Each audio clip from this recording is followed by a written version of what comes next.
share? Perfect. All right. Well, thank you everyone for being here tonight. This is Getting Started Backcountry Skiing and Splitboarding. We are so excited to have you here. My name is Sarah and I'm currently in Boise, but I normally live in Victor, Idaho. Tonight's event is brought to you by Weston, SheJumps, and Women Who Splitboard. Weston is an awesome brand that makes great snowboards and now splitboards and now skis as well. And they're doing great things in their community to get more folks outside. And SheJumps, we're a national nonprofit and we're all about getting women and girls outdoors. I'm going to tell you more about us in just a sec. And then Women Who Splitboard, which is a community of lady splitboarders who are devoted to learning and sharing knowledge and helping each other be confident and capable in the backcountry.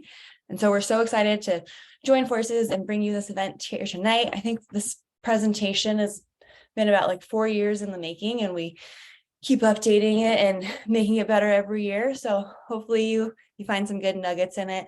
As I just mentioned, we're recording it, so we'll be sending that out to all participants after the event. And also very exciting, Weston has donated a Seeker Splitboard for the event tonight. So just by registering, you're automatically entered into that raffle. And stick around, we will be announcing the winner at the end of the presentation, but right before the question and answer, and you have to be present to win. So good luck to all of you. And with that, we'll go ahead and get started. So as I said, I'm Sarah Foster. I am with SheJumps, and I'm the Wyoming Regional Coordinator as well as the Program Coordinator. And then I'm joined tonight by Karen and Sarah, and I'll let them introduce themselves. You should. All right, I'll just jump in. Hi, my name's Karen Pocock. I work full-time as a ski guide and an avalanche educator, and I'm also the professional programs director at Silverton Avalanche School on the Weston Guide team, and try and have as many SheJumps events in recreational avalanche programming as I can possibly get every winter. And I love to ride bikes in the summer. Awesome. Thanks, Karen. My name is Sarah McGregor. I go by Sarah Mack. I am a mountain guide and educator. I've been doing this for about 15 years. I work for San Juan Expeditions, among several other guiding services. And I'm also the member services manager at ARI. We'll talk a little bit more about who that is if you're unfamiliar here in a second. I'm also on Weston's guide team. And I am an ARI instructor. I have training with the AMGA and the rock, alpine, and splitboard disciplines. And I'm among some of the only ladies in the country that are working toward becoming fully certified splitboard guides. And we're a tight community of women that are just continuously kind of pushing each other. And yeah, my whole life goal is to elevate, other women to do the same and just elevate others in general in the outdoor space. So super psyched to chat with y'all tonight. And thank you so much for being here.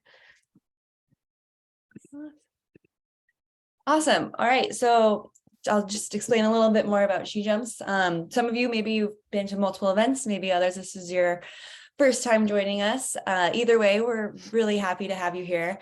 SheJumps is, as I mentioned earlier, it's a nonprofit, and we are all about increasing the participation of women and girls in the outdoor activities. And through those experiences, we want to help foster confidence, leadership, and connection to nature and community.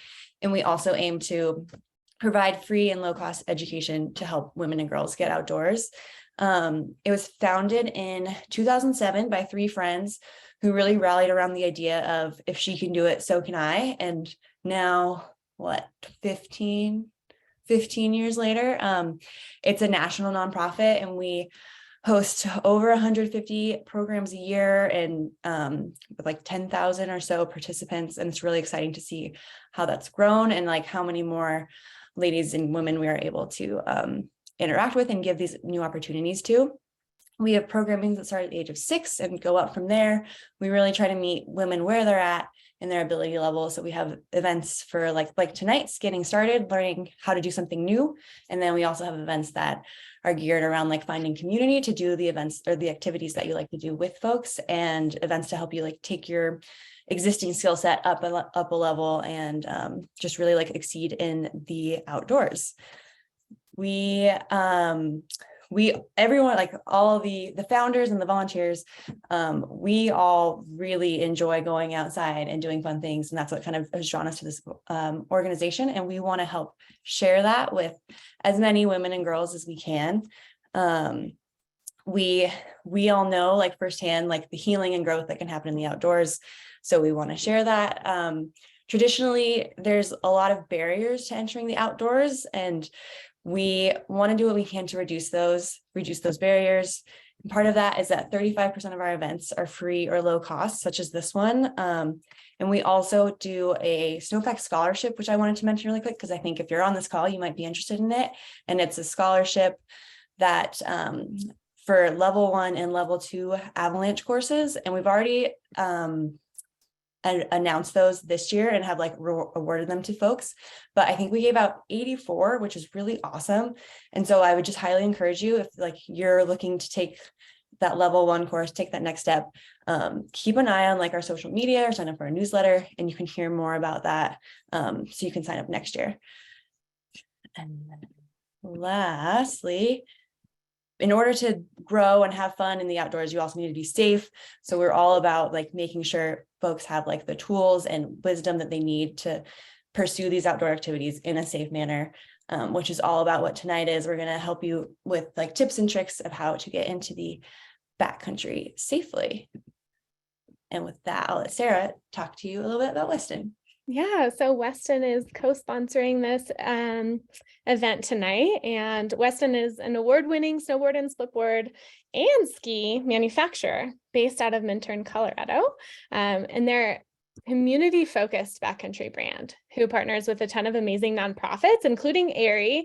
So they support us in a really huge way. And we are we rely on donations, and there are plenty of other nonprofits that they support too that rely on donations. And Weston, it donates more money and supports more avalanche education than any other brand on earth. And personally, I'm drinking as much of the Weston Kool-Aid as I possibly can because of their focus on community. It really is an amazing, inclusive group of people that want to have fun and want to see you succeed and accomplish your goals. And they've really just put their money where their mouth is. And I'm just super grateful to be a part of the Weston Guide team. Moving on to San Juan Expeditions. So a lot of the guiding work that I do is with San Juan Expeditions. So they focus on backcountry ski, ice, rock, and avalanche education. They have bases in Durango and Silverton. And all of the guides at San Juan Expeditions are AMGA trained or certified. And we have a ton of AERI courses, avalanche education courses, hot trips, intro to backcountry courses, mountaineering camps, and guided mentorship days. And I'm grateful, especially, to be hosting a ton of women's trips with them this season. And then moving on to the other hat that I wear with AERI on the next slide. AERI, I work with AERI. If you've sent AERI an email, it's probably me on the other end replying. If you've if you've called us, it's probably me. So I'm kind of like the catch-all net that handles communications and more. But AERI is a nonprofit. We save lives through avalanche education. That's our main goal. We have providers. We provide curriculum, rec curriculum, that's approved by the American Avalanche Association to over 119 providers across the country, including international. And our curriculum is always research-based, and we try to keep it as up-to-date as possible. So when you're taking an AERI course, you know that you're getting a really great education. The American Avalanche Association is the overarching organization that ensures that each organization needs specific learning outcomes. So another really amazing avalanche education provider is Silverton Avalanche School. And so I'll go ahead and pass it off to Karen to talk more about her job with them. Awesome. Thanks, Sarah. Yeah. And Sarah and I do have some crossover with AIRI. I also work in the AIRI Women's Mentorship Program. I just spent a final of 3 months worth of time with my women's group today, which was pretty inspiring.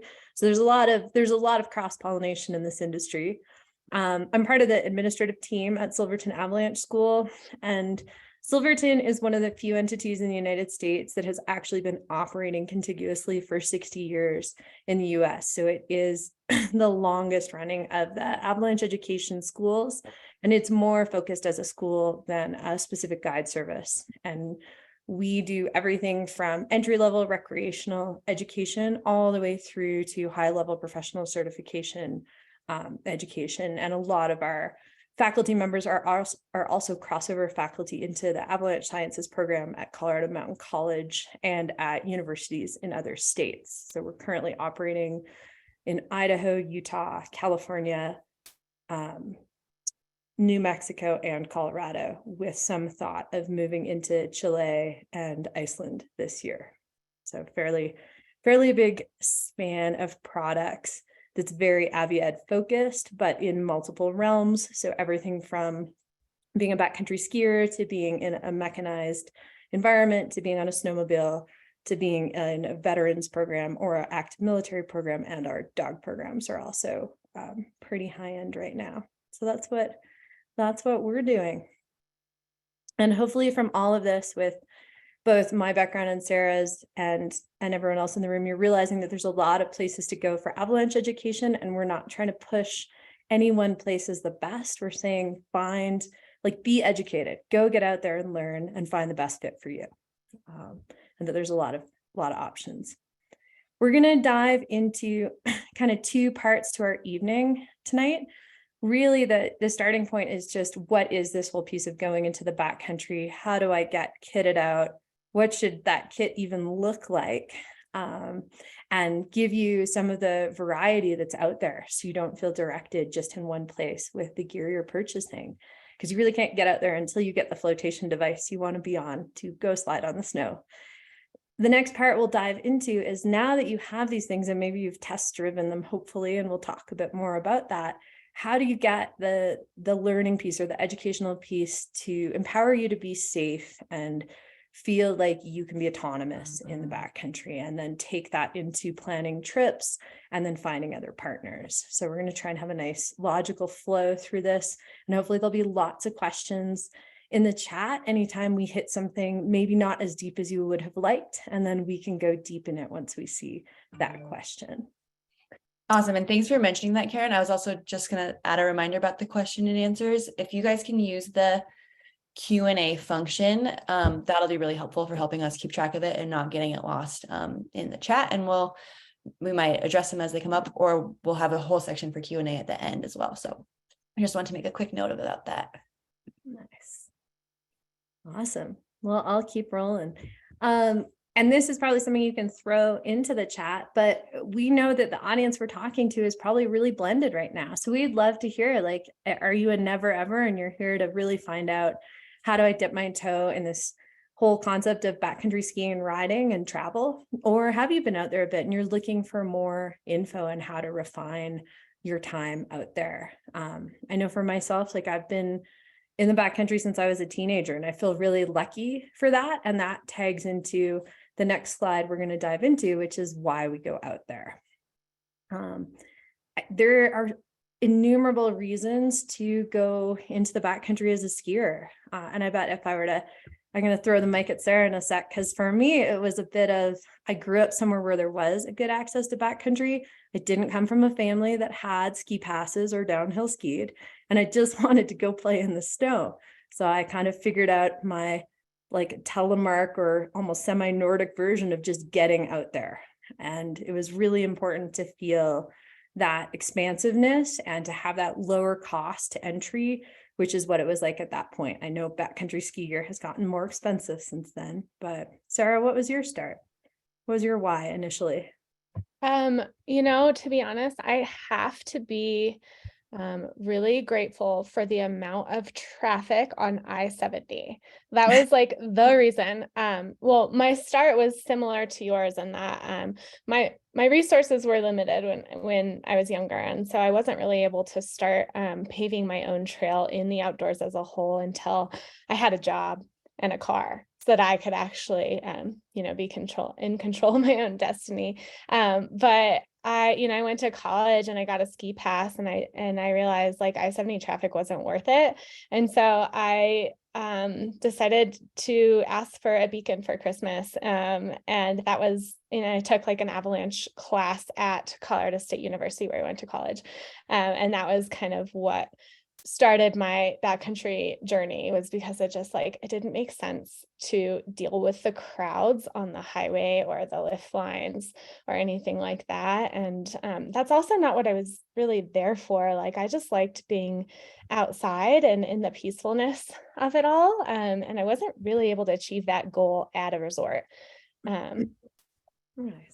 I have to say powder was a part of it too. Awesome. No matter how early I got there, I'm like, dang, all the powder's already taken. Yeah, there's like so many great reasons. Totally. And we'd invite you all to start sharing those with one another. And to know that like there's no, other than being safe, there's no right way to go into the backcountry. Like whatever is right for you is the right way. We're going to encourage you towards the education to keep you safe from snow avalanche hazard later in this presentation. But whatever gear fits for you, whatever style of terrain fits for you, whatever group makeup, whatever your reason, this is a beautiful way to go experience the winter backcountry mountains wherever you live. So I hope that discussion will continue in the chat. And it just makes me giggle. And it is true that like our skiing and riding resources at resorts have changed. Certainly since when I started being on skis in the 90s, we've really seen the experience change. And I think a lot of us who recreate are recreating less for the crowds and more for that authentic experience of being with the mountain environment and with the quiet and maybe with our internal landscape, and less the like, if I want to go to a music festival, I'll just go to a music festival. I don't need it to be on my ski slope with that many people, unless you're into that. And then that's great too. But that's what we have resorts for. So we're going to try and give you the tools to get out there. We're going to dive into the sort of basics of the equipment we have and jump into skis first and splitboard second, but just knowing that all of this equipment was designed to move us away from a place where we had to walk to then slide downhill, whether that was boot packing up or taking snowshoes up and then using our downhill equipment only for the downhill. And now, thanks to so much fantastic technology in bindings and boots, we have both splitboards and skis that allow us to have a tour mode, a heel-free mode that allows a pretty natural walking on top of your snow sliding equipment modality, and then an ability to change over into a downhill mode without needing anything additional in that situation. And that's a very freeing place to be for any of us who remember having to have, and then I walked up in my snowshoes to put my snowboard on, to strap my snowshoes on my back, because I remember that era when I was a snowboarder in my teens as well. And diving into our first setup, I would offer that one of the best things you can do in picking your first setup is not let any one person's opinion influence you too heavily.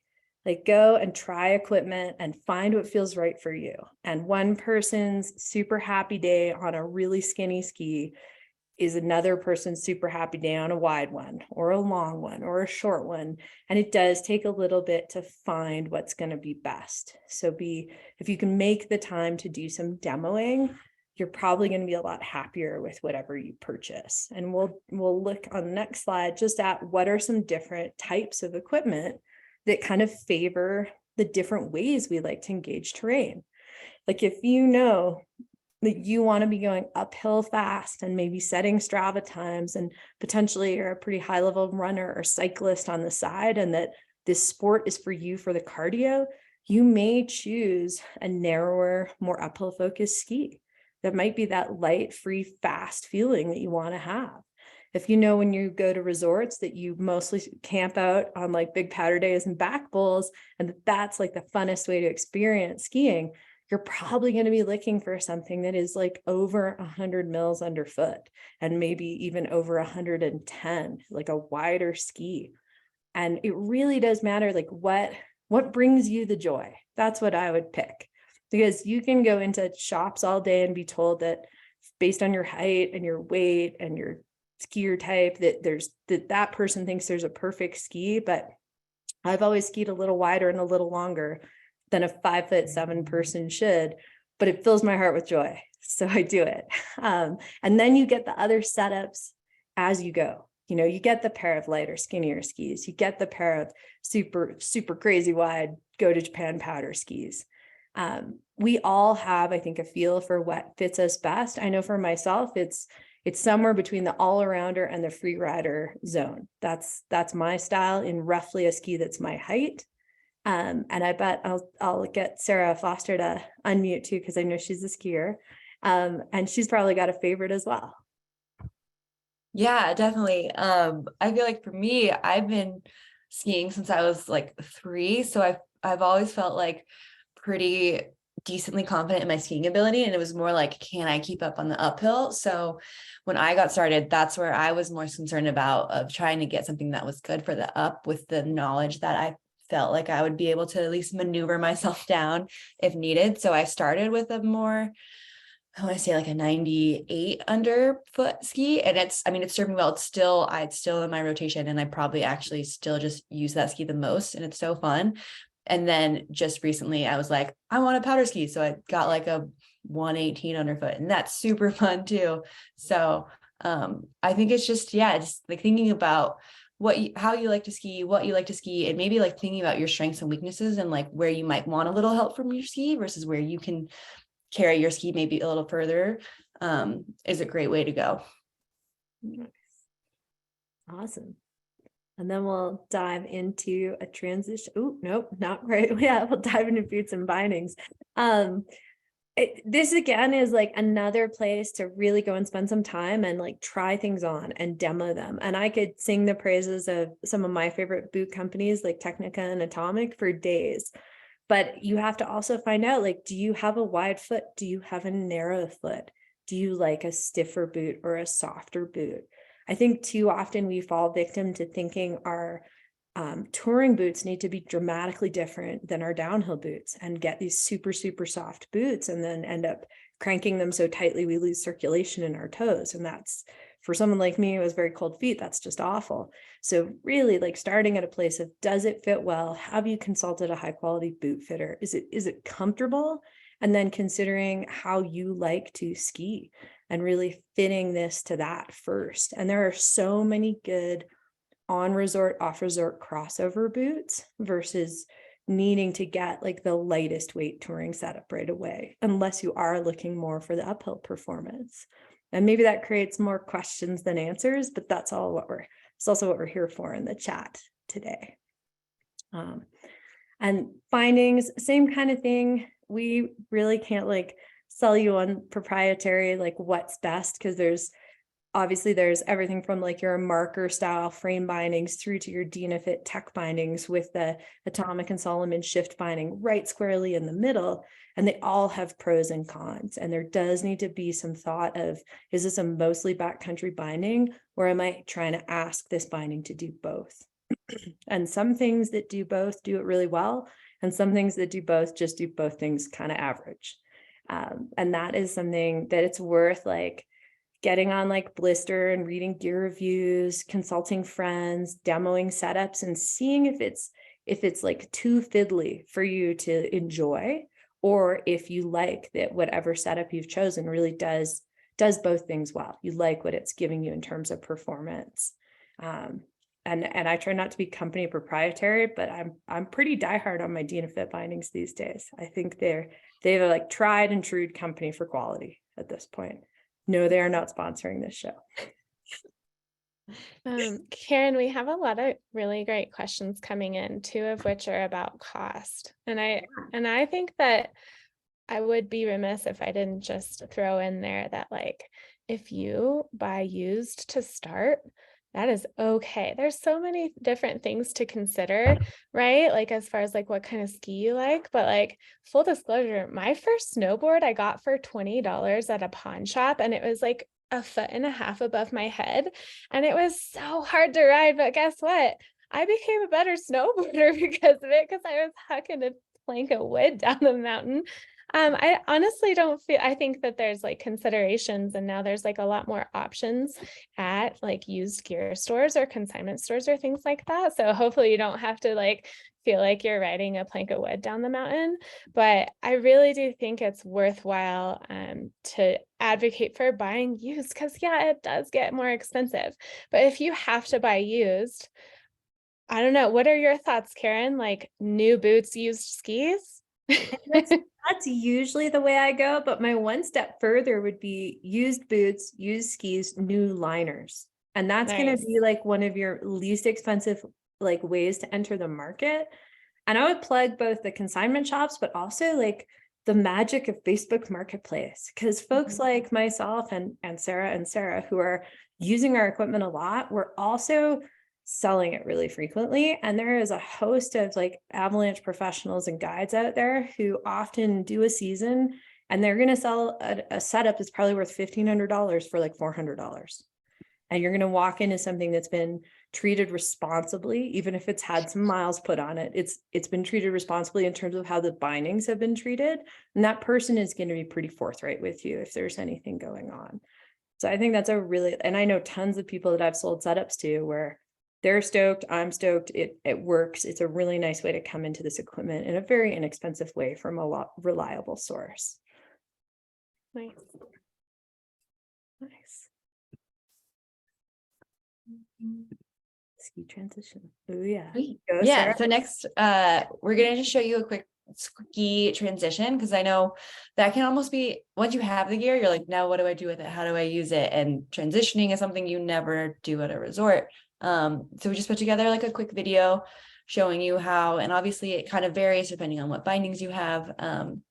But here's a video to help you get an idea of what it should look like. And then my biggest recommendation is just head out and try to like do a couple of transitions like 4 times, and it might be frustrating the first and then a little less frustrating the second, and over time you'll get the hang of it. So,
that's obviously sped up. It's not going to be that fast.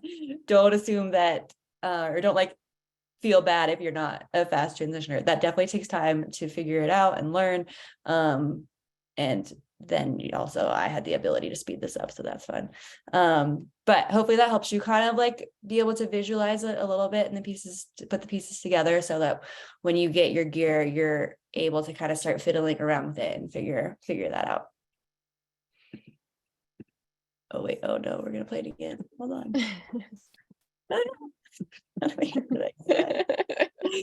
Ooh, here we go. They made it.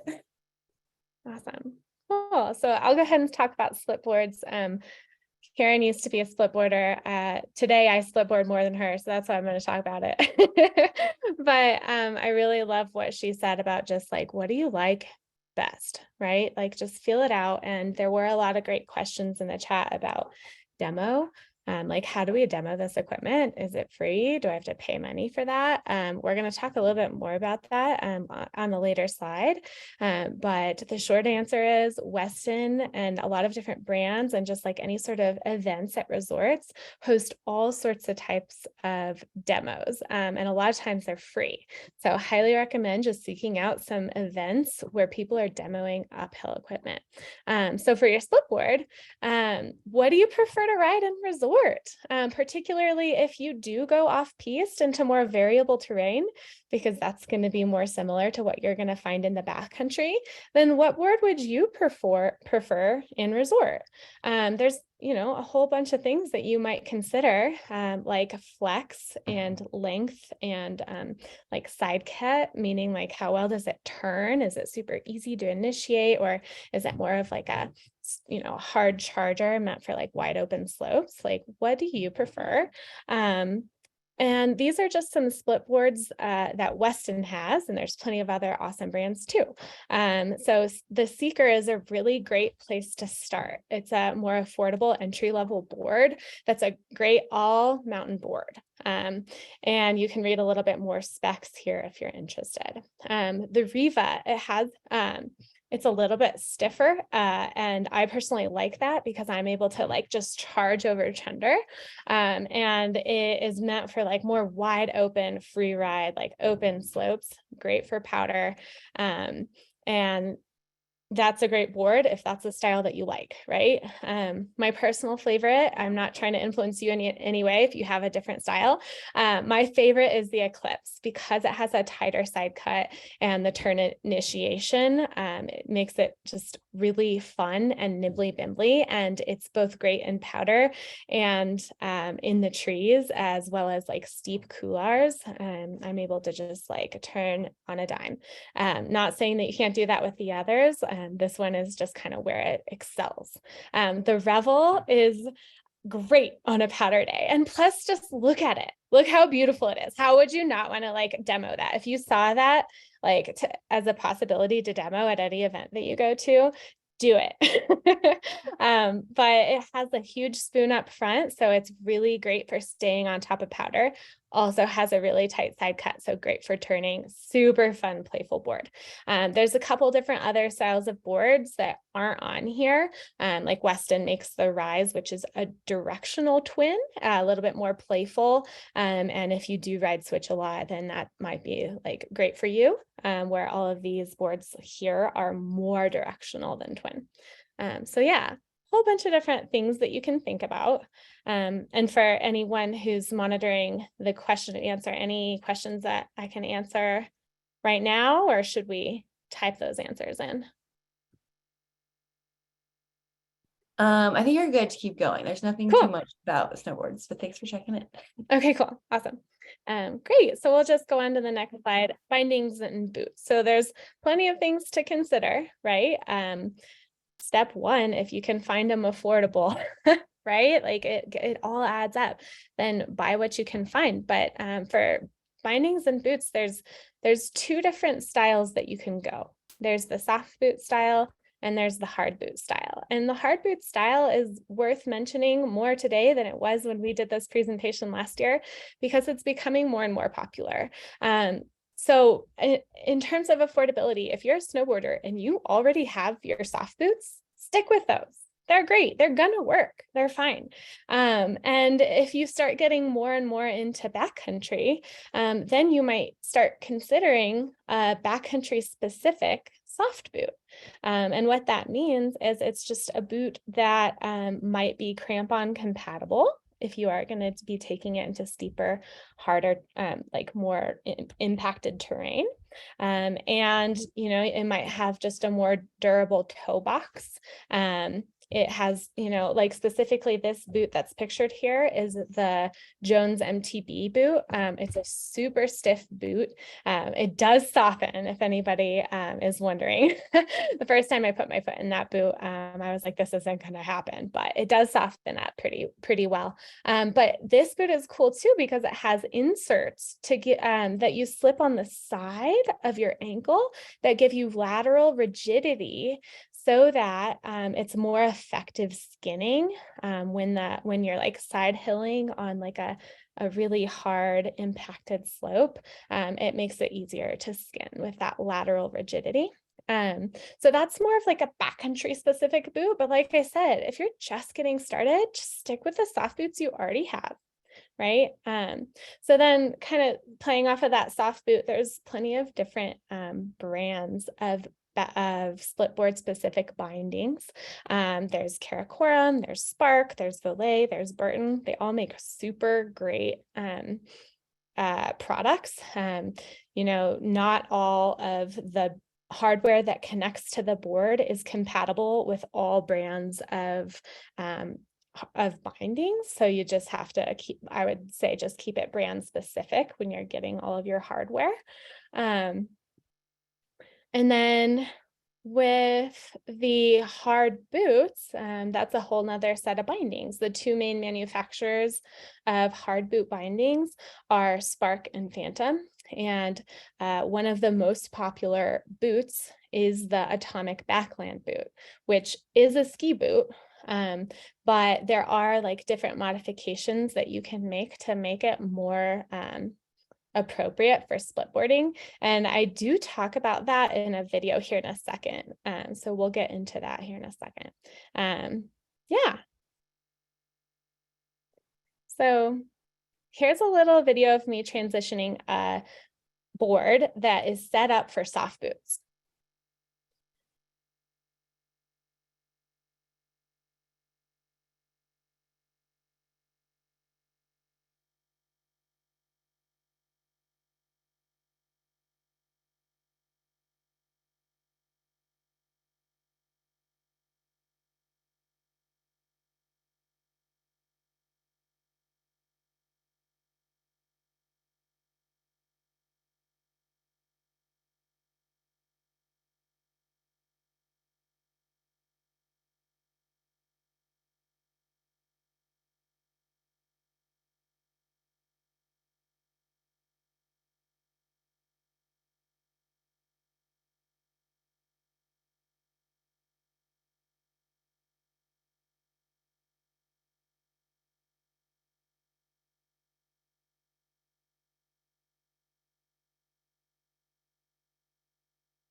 Awesome.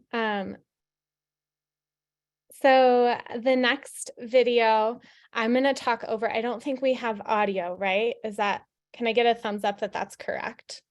That we can't hear audio in the videos? Is that true? Okay, correct. All right, no worries. We're not losing anything. Over the next video, I'll just talk over it. You can hear me, right? While the video is playing? Cool. So we'll just go to the next one here.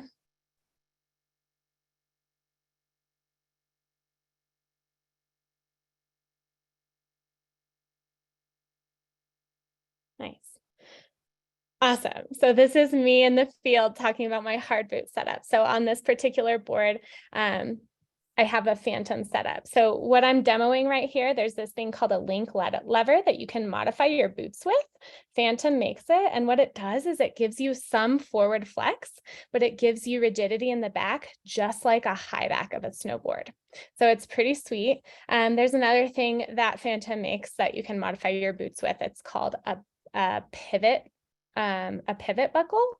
So instead of attaching more forward on the boot, it attaches to a bolt further back, and it keeps your heel a little bit more snug back in the back of the boot, and it just helps with your performance. It just, it makes it a little bit more applicable to the movements required to snowboard.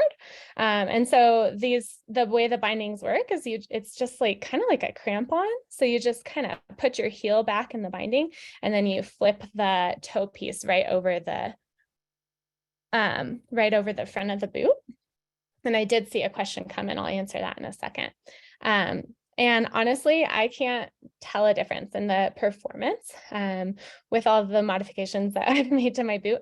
You can also just buy the boots from Phantom directly with all of those modifications, so you don't even have to worry about it. And as you saw there, there's just these little pins in the binding that mount to the hardware on the board that rotate and snap on in place. And then the toe pieces of the board, you use it just like you would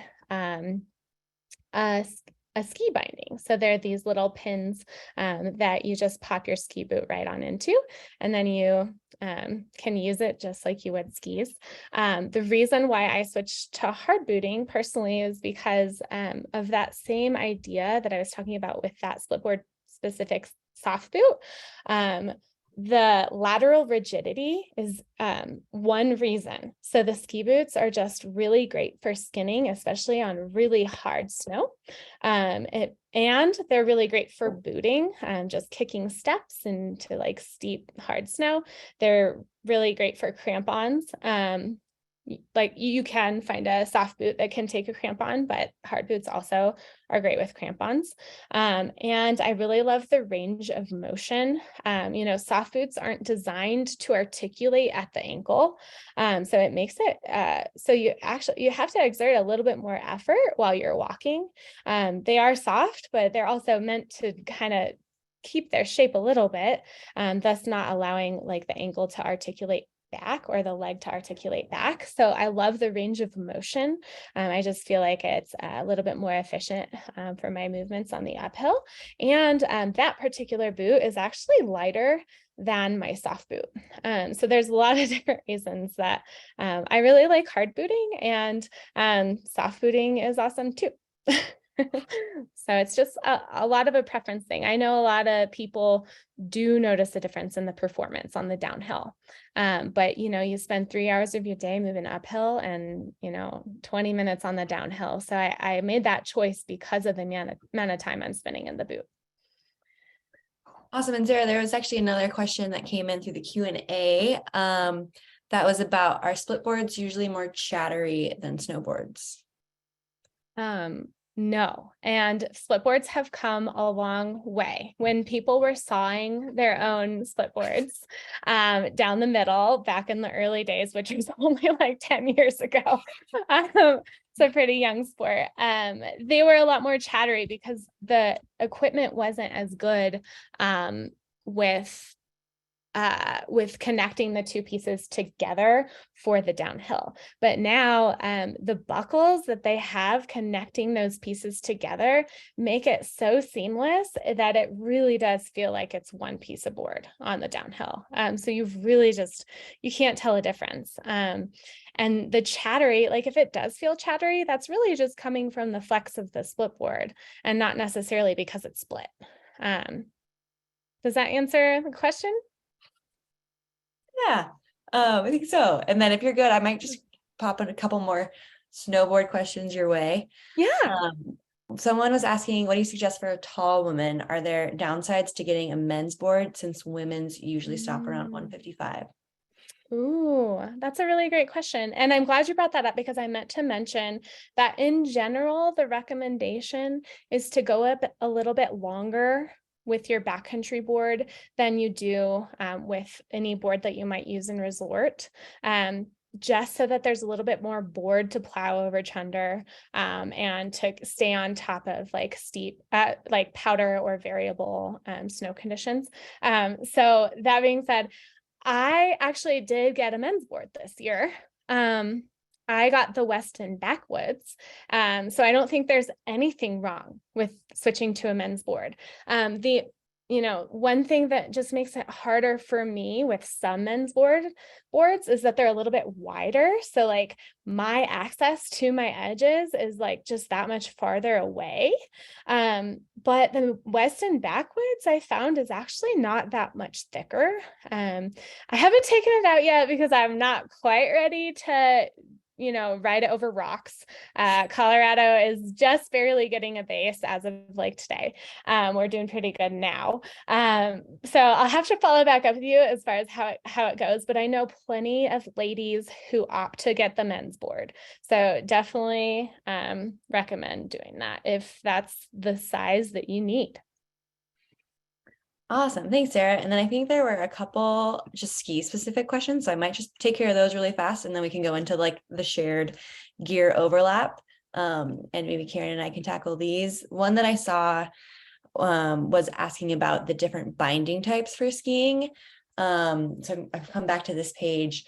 There's really two types, frame bindings and tech bindings, and Karen obviously jump in wherever. Frame bindings they're more similar to like your resort binding, and it's like kind of a whole piece that the whole piece comes up and down. At least that's what it used to be, and I think that's still the same thing. They're typically heavier, but they're also cheaper. That's what I first had when I started like touring, was a frame binding. You'll probably see them somewhat frequently on used gear, and just the downside is it's heavier, but then that means if after a while you start saving up money and then buy tech bindings later, you're going to be like, wow, this is so light, I can go so fast. So it's just a great like training thing, was how I looked at it. And then tech bindings are like when you're going uphill, there's pins that go in the side of your boot at the toe, and they keep your toe in, and then your heel just totally lifts up and isn't in the binding at all. And then you kind of rotate the binding, or maybe not even on all of them. You do something to the binding when you're ready to go downhill so that your foot will lock in. And so obviously like weight and cost are differences. Obviously like the tech binding it is more expensive. The other thing with frame bindings is if you really are on a budget, if you get frame bindings, you don't need to get new boots because frame bindings will work with your resort boots. So I think that's like a really great way to start if you're constrained by your budget. That's how I started, and I used those for like a couple of years before I upgraded to tech. And then that kind of gives you, you can buy like one thing at a time. You're like, ooh, bindings are on sale, I'm going to buy these, and eventually you'll get your lighter setup. But that's a main difference in my mind between those bindings. Karen, do you have anything to add? Sorry, I just had to unmute myself. Yeah, I mean, I think I've lived through a very similar process. I had a frame or plate binding originally and didn't need a tech toe, or basically little metal inserts for pins to go into the toe of my boot.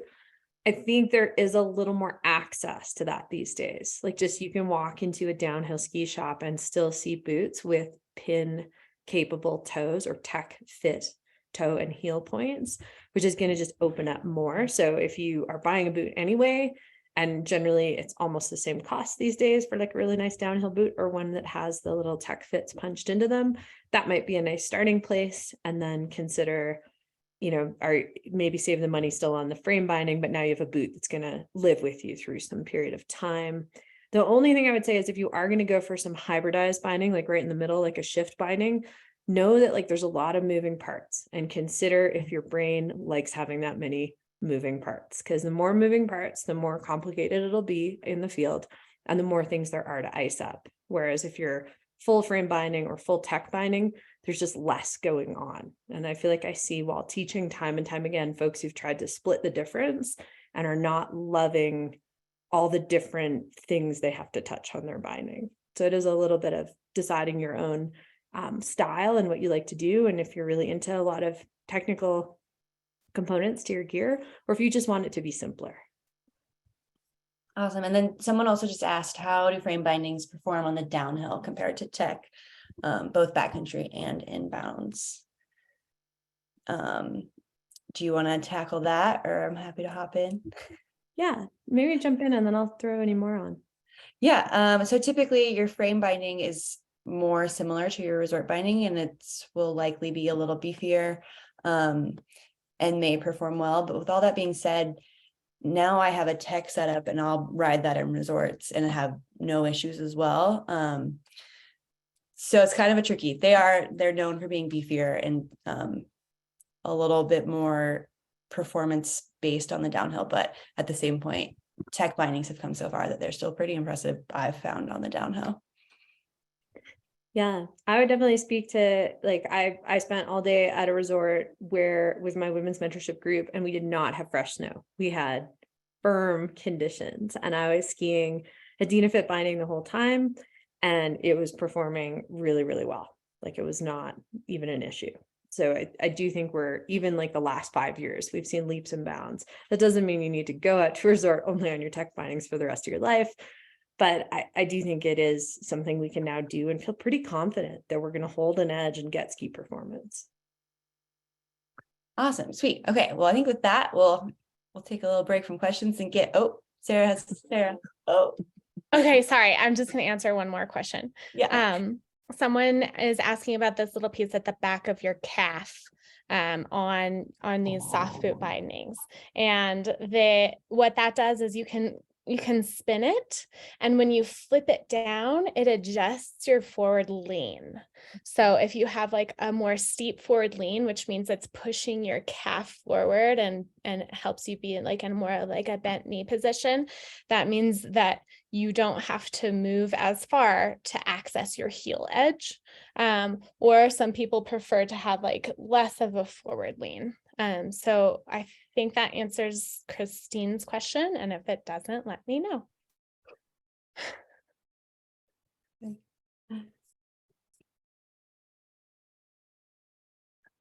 Cool. Okay. So skins. I can go ahead and start, and then we're just going to play ping pong with Karen so she can continue adding onto it.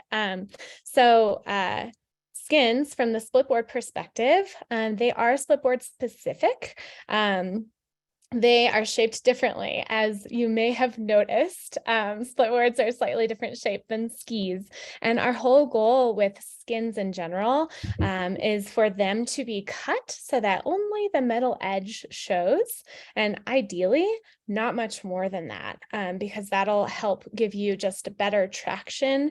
And it really starts to make a difference when the snow surface gets really hard or icy. So that's when you really want to make sure that your skins are cut up all the way up to that metal edge, so only the metal edge is showing.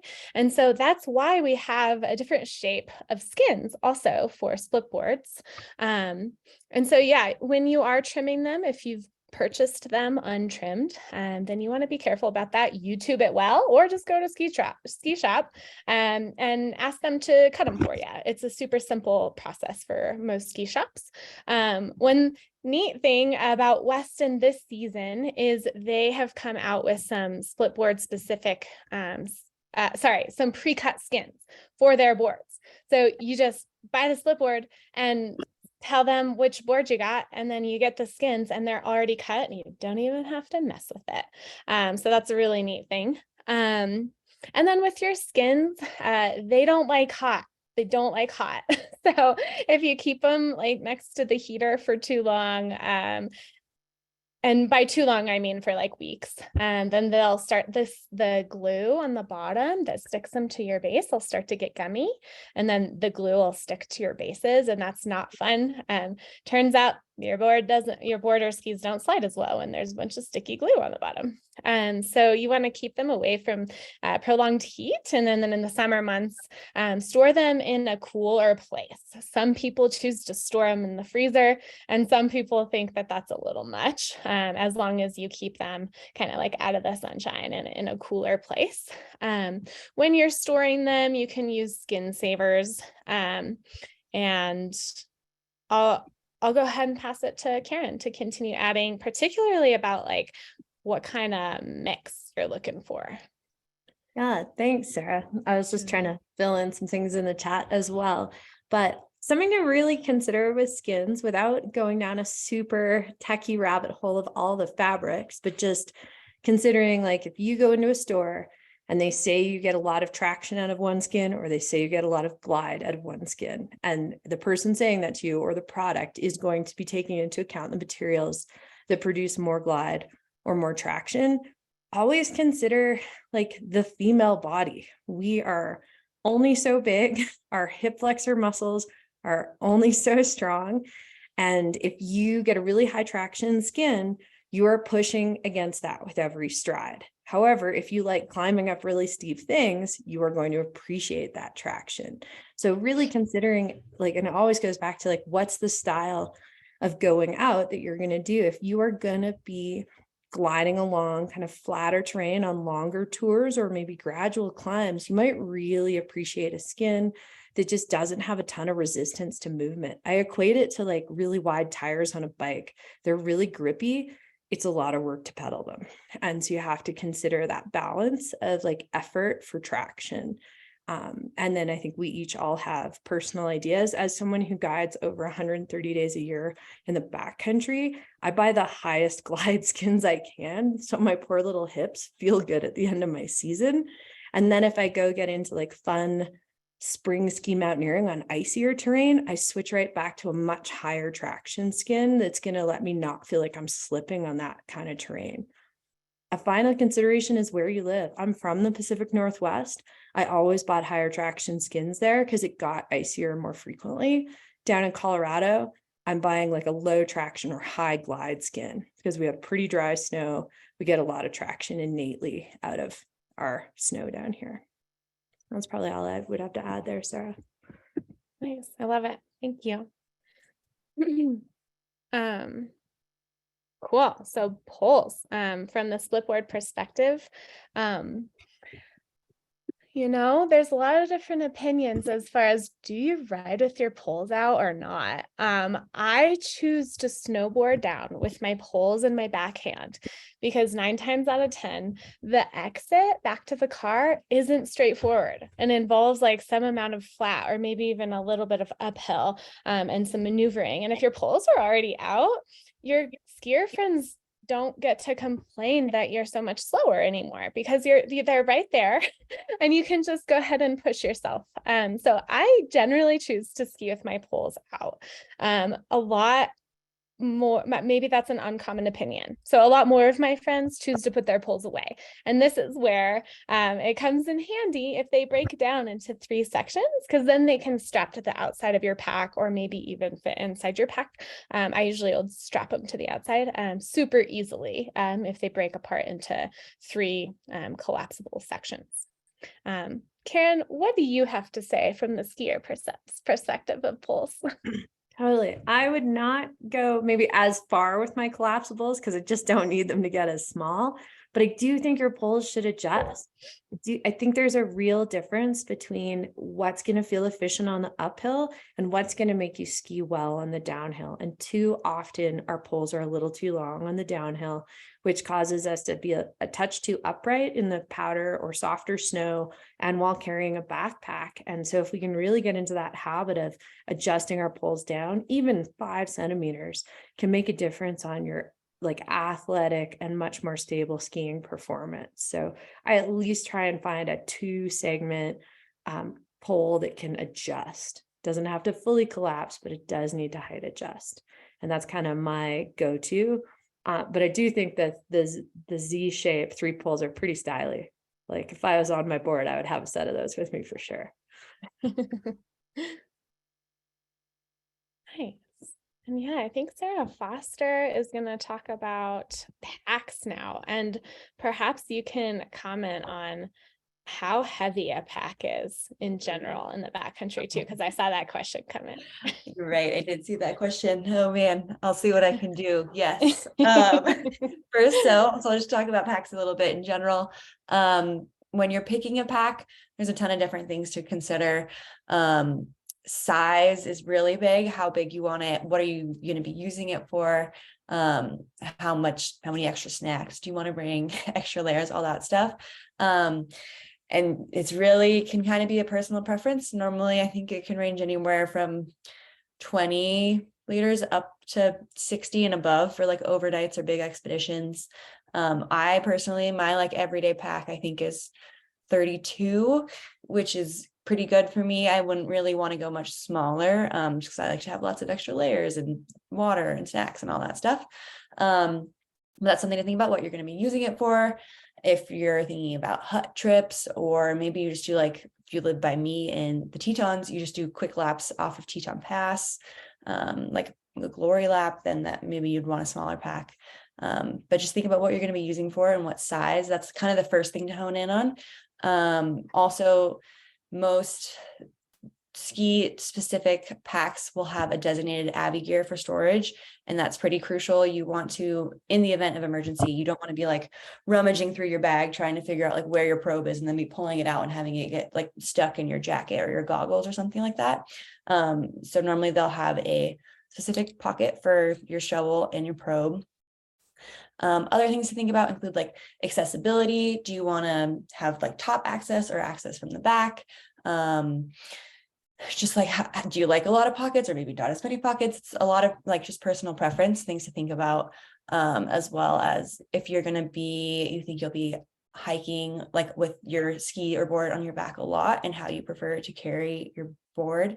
You just want to make sure that your pack has a setup for that. And then other things fit for women's specific packs. I personally am pretty tall, like the person who had a question earlier. So I gravitate more towards men's bags, but they have many, or not, maybe not many, but some brands are starting to offer women's specific bags, which are typically for a little bit of a shorter torso. So if you fit that category, that's definitely something to check out, because having a bag with a much longer torso is just really uncomfortable to skin and ski with. And so a great recommendation there is to go to your local shop and get fitted, and they can help you figure out what size will be best for you. And then that's also a great time to just like look and compare different ones and see what like pocket setup you like and things like that. And so weight, I never answered that question. I don't know. I've never like thought about weighing it. It's fairly heavy, but not too heavy. I don't know. Do either of you have like a number you could put to the weight of your bag?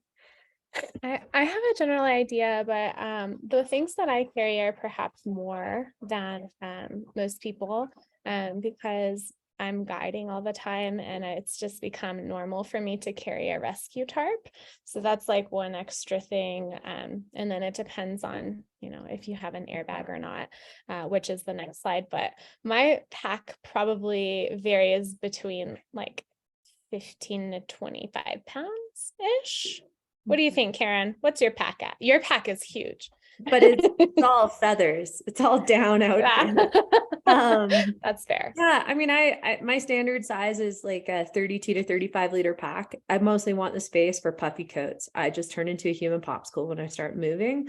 But I bet it's similar, like 20, like low 20s, because it's not a lot of like dense, heavy things. It's a lot of just down, like protection against the elements in a state where we have a 40-degree temperature swing every day. Yeah. And it gets real cold real fast after 2 when it's wintertime. And I just have to put in a second vote for like a 32 to 35 liter pack. I just find that anything smaller than that, then I just don't have the wiggle room that I want in case I want to bring extra layers, because I know a lot of other women like me and Karen get colder than most. So I would want the space and not use it, rather than, wish I had it and be, strapping things to the outside of my bag. Totally awesome. Sweet. Thanks. So that leads us to airbags, and these are becoming more and more popular and more recommended. For those of you who don't know, this picture shows it pretty well. An airbag is basically, if you get in a slide, you have a lever to pull, and then this airbag essentially pops up around you. And the whole purpose behind it is that it makes your surface area bigger, so that in the event of an avalanche, you will hopefully rise to the top, versus sink to the bottom. Like a way to think about that, we're not going to get into like too much of the avalanche specifics, but like if you have a jar of nuts and you have sunflower seeds, peanuts, and walnuts, and shake it around, a lot of the walnuts are still going to be on the top while the sunflower seeds are on the bottom. So this is, the airbag is essentially turning you into a walnut, hopefully, in that scenario. So that's like a quick background on what they are. They can be a really great complement to your basic avalanche safety gear when you're riding an avalanche terrain. It's becoming more and more recommended, and there's more brands making them. They're out there. Their price is like getting a little bit more normalized than it was when they first came out. So if you're in the market for one, there's a few different things to consider. There's different types of systems, which are like compressed air or nitrogen or fan powered, like battery powered fan ones. They all have different reasons for why they're great and why you might want them. One thing to think about is travel compatibility.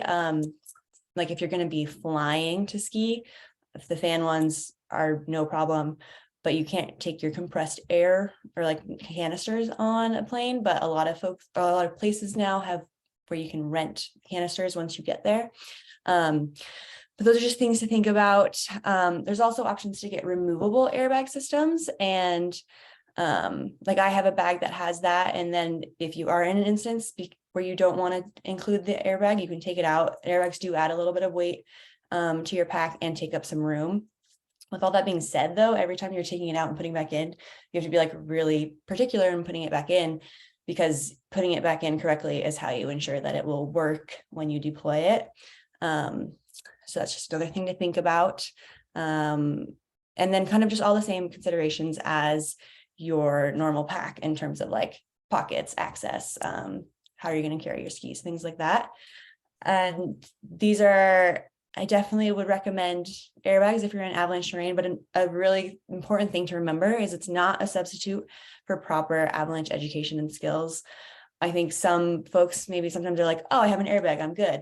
But that's not the case. It's just another extra layer of protection, but you still want to take all the education classes you can and make smart choices. And your goal is to never need to use your airbag. And Sarah, did you have anything you wanted to add on that? Okay, awesome. Oops. I think that leads to the more avalanche gear. Awesome. Thanks, Sarah. I'll go ahead and start this one off. So the last piece of the equipment puzzle is avalanche gear, and they are just as important and more important than all of the rest of the flotation devices. I don't know if anyone in the crowd tonight, uses snowshoes. That's totally fine. I'm not here to place judgment on your mode of travel. So that's why I think avalanche gear is more important, regardless of what your mode of travel is. So the key thing with avalanche gear, right? We've got the transceiver, the probe, and the shovel. Transceiver, the word transceiver is used interchangeably with the word beacon. But the key thing to keep in mind with these three pieces of equipment is, can you rely on them when every second matters? And when would every second matter? Well, if you actually had to use them to rescue your friend from an avalanche, right? So with the beacon or the transceiver, 3 antenna is what you need. Okay, so there's a lot of older beacons still actually being sold. Like the Trekker one is a 2 antenna beacon. And the idea with a 2 antenna beacon is it's essentially like, if anyone tried to find you, they'd be operating in kind of like a two-dimensional plane.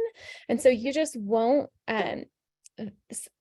be found as accurately. So it really is important that you have 3 antennas so that the person finding you has more of like a 3D perception of exactly where you're at, and they can pinpoint you much more accurately. So key point here with your beacon is get 3 antennas. With your shovel, make sure it's avalanche specific. So shouldn't be plastic, it should be metal.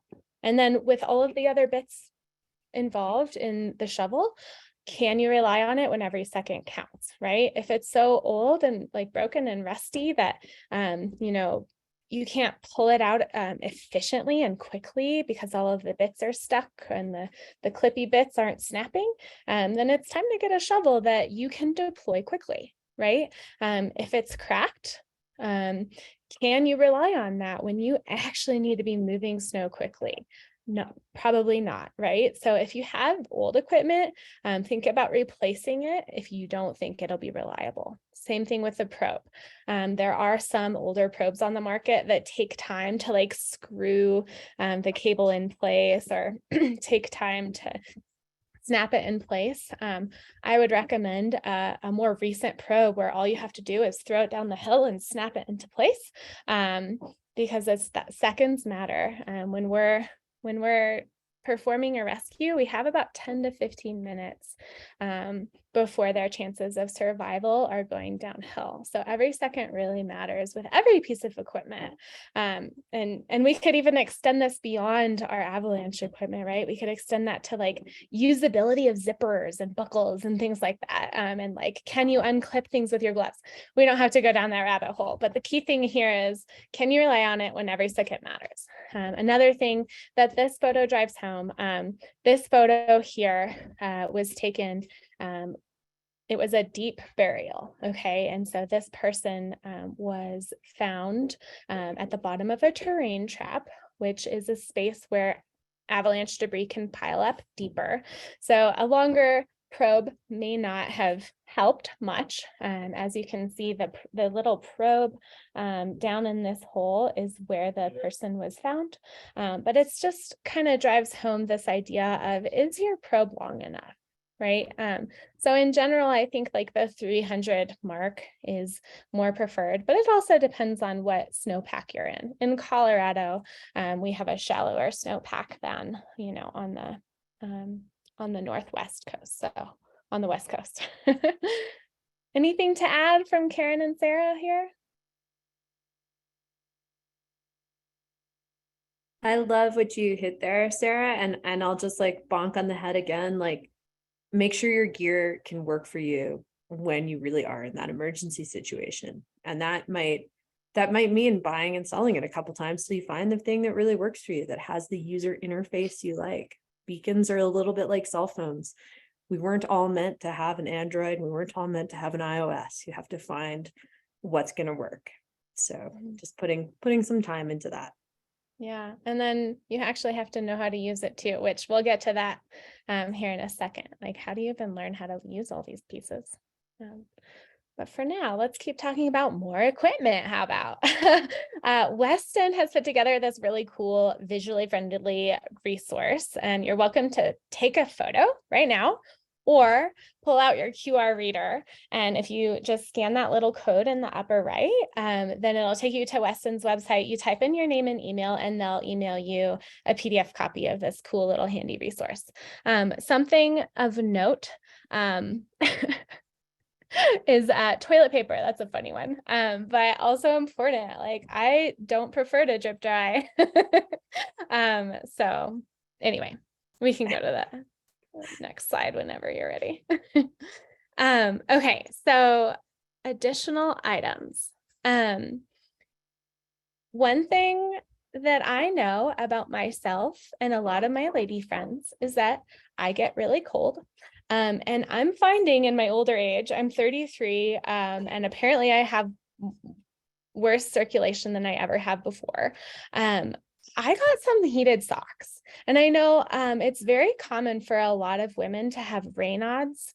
And so I just wanted to like pay special attention to like these temperature items, right? So heated socks are like awesome. I love them. There's a whole bunch of different brands, and they're like so expensive. Like, just add it to the list of things that you're adding to your Christmas wish list. But I think that they can night and day make a big difference of like your overall ability to stay present and participate in important conversations is by managing your temperature.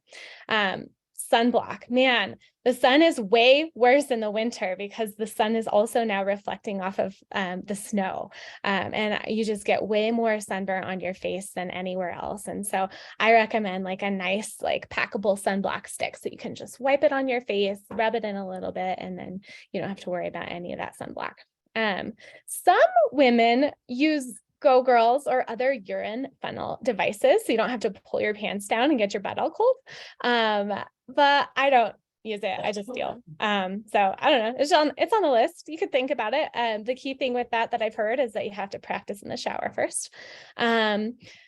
Of course, chapstick, hand warmers. I always have extra hand warmers because, as I've said, I get cold. And my friends sometimes get cold, and I want them to be happy because I need them in case of an emergency, right? spare batteries, right? In case you need to use your headlamp, or if your beacon, your transceiver dies in the backcountry. Multi-tool is very important, especially for split boards. I like to call it Murphy's Law of split board screws. A screw that can go in can also come out. And with that, you always use blue Loctite on your split board screws before you put them in. But multi-tool is great. Spare screws, and you might think about adding steel wool to your repair kit so that you can use like a screw that's too small in a too large hole to kind of get away with it if you need to. And then a repair kit. Some kind of key things with your repair kit is baling wire. It can go a long way. And then hose clamps. 2 hose clamps the size of your pole to fix your pole, and then at least 1 big hose clamp that is the size that can fit around your entire boot and your ski, just in case a binding breaks. Spare ski basket. I'm going to go ahead and extend Murphy's Law to the ski basket. A ski basket that can go on can also come off. Inclinometer, so that you can evaluate slope angle in the field, because slope angle is very important with identifying where avalanches can occur. And then pro tip, thermos with a hot beverage or soup. You will be the cool kid in your group if you have hot beverages. And of course your phone. I use my phone for mapping apps, so that's super important. And I bring a spare battery for my phone and cable as well. So just some items, pretty thorough there, but anything else to add here from the team? No, you're nailing all of it. I can certainly speak to the spare screws coming out of just about every portion of every snowboard binding I've ever had in my Yeah, totally. It's real, unfortunately. And skiers will make fun of you for it. Yeah. I feel like you covered everything great. I am also a really big fan of heated socks, and we've had multiple questions of brands. I have a pair of lens socks and thermic socks and love them both. I don't know if Sarah, you have other recommendations? I have a pair of socks that were actually given to me. So I did no shopping and they work great for me. And I need to think about what the name of them is for a moment. I'm like blanking. You're good. Yeah, I have both the Hotronics and the lens. That's the one that I have. I have Hotronics. If you walk into a boot fitter these days, most of them are selling both. So I would just say try them on for like sock thickness, because you can't get different thicknesses. So it's sort of like the one sock they make, and figure out if that's something that fits for you. The biggest difference is the Hotronics heat from below your toes, and the lens socks can heat as a full toe cap around your toes. And that may, depending on your feet and how cold they get, like it may make a difference to have that heat source coming from a different place. And they're all machine washable. The battery comes out, the terminals stay in, you check them on the delicate cycle. So they're a pretty nice product. Awesome. Yeah. Cool. We still have a few more questions. I'm thinking maybe we answer these and I can read them from the Q&A, and then we can move on to the new question, or the new portion of the presentation, but just knock out a couple gear more related questions, if that's good with y'all. Yeah.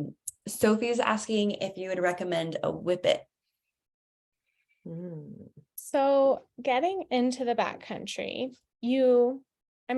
I guess it depends on where you're going. When I first started in the backcountry, I kept it low angle everything. If you're already like an alpine climber or like getting into mountaineering, that's where a whippet might make more sense. So that's more for like steep, hard, icy terrain, or maybe like spring lines, right? So yeah, Karen, what do you think about whippets? I mean, I initially owned a couple, and I've now really gone back to just having ski poles and then having a separate ice axe. And there's so many great brands out there, whether it's like Petzl or Camp or Blue Ice or Black Diamond, that are making really lovely ski and ride short axes that you can just use like that tool for that and your poles for something else. But I do think it's personal, and it goes back to that. Do you want one tool that does two things or one tool that does one thing quite well? Awesome, thanks. And then back to heated socks, we had a couple of questions about beacon interference. What do you guys have to say about that?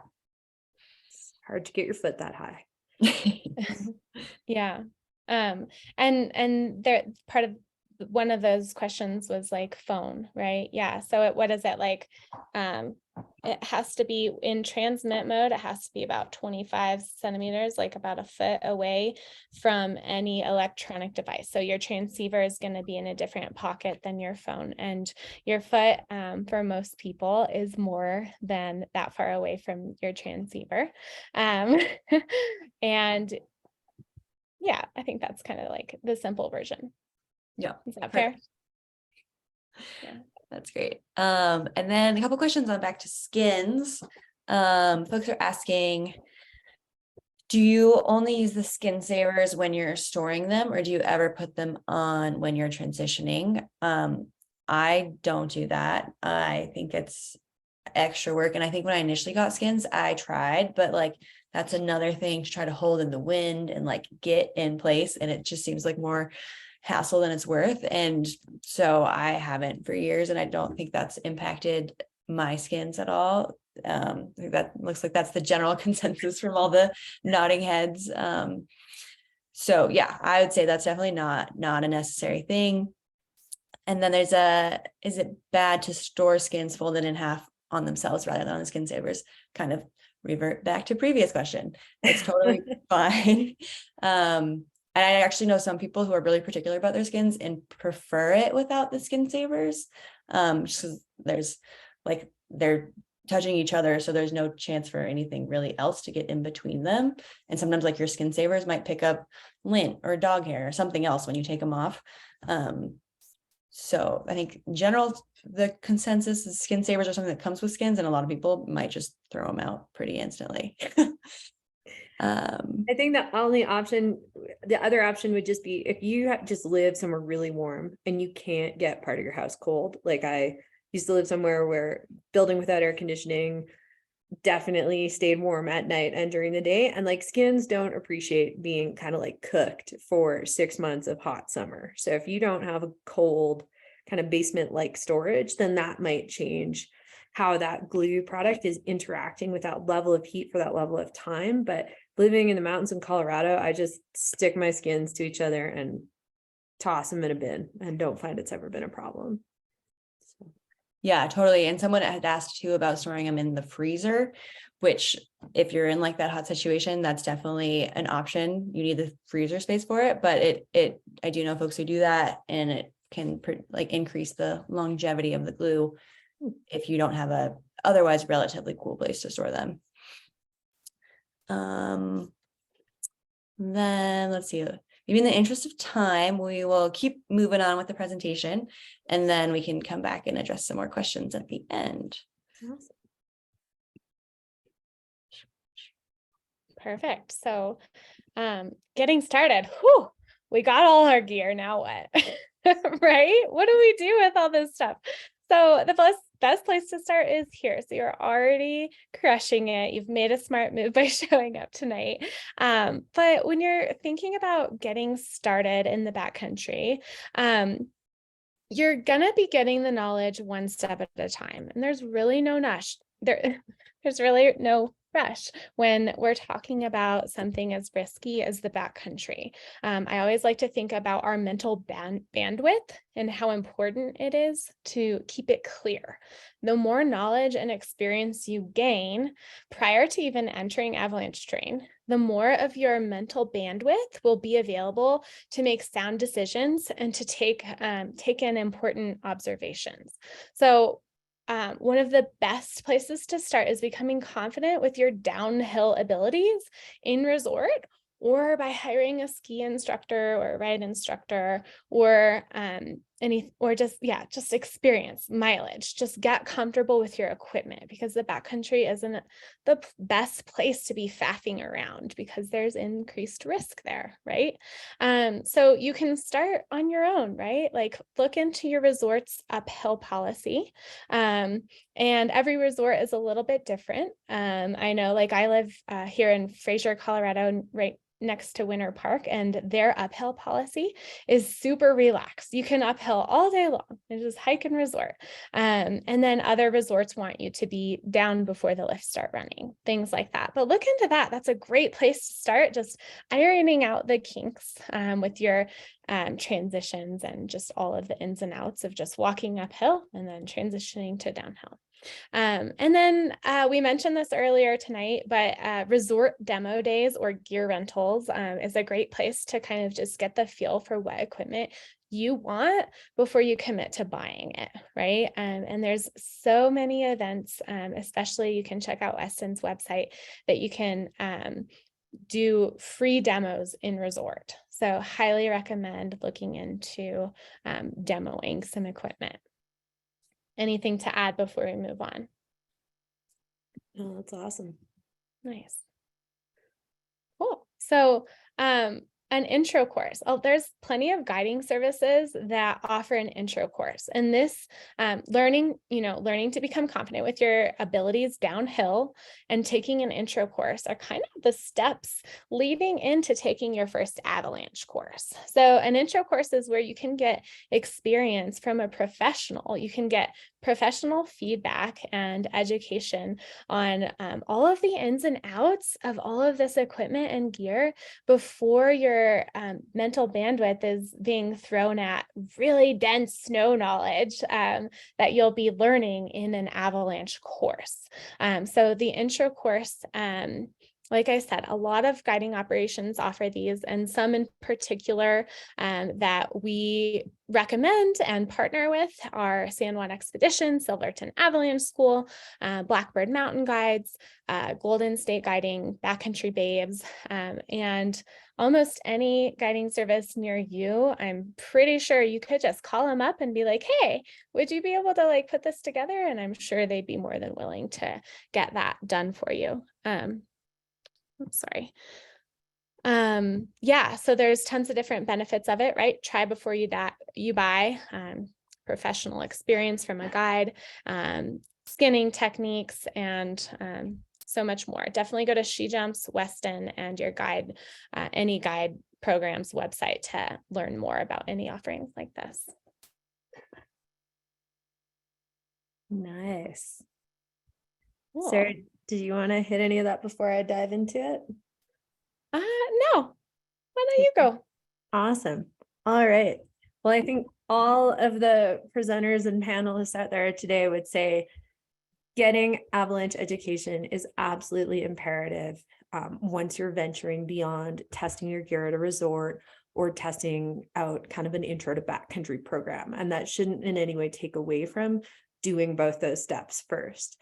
But once you've done those steps, we do really want to go get some understanding of everything from the tools we have in our pack, which can feel like they've been designed not even in English sometimes, through to the terrain that we're in. So we really learn to recognize what is and isn't avalanche terrain, because that's such a line for keeping ourselves safe.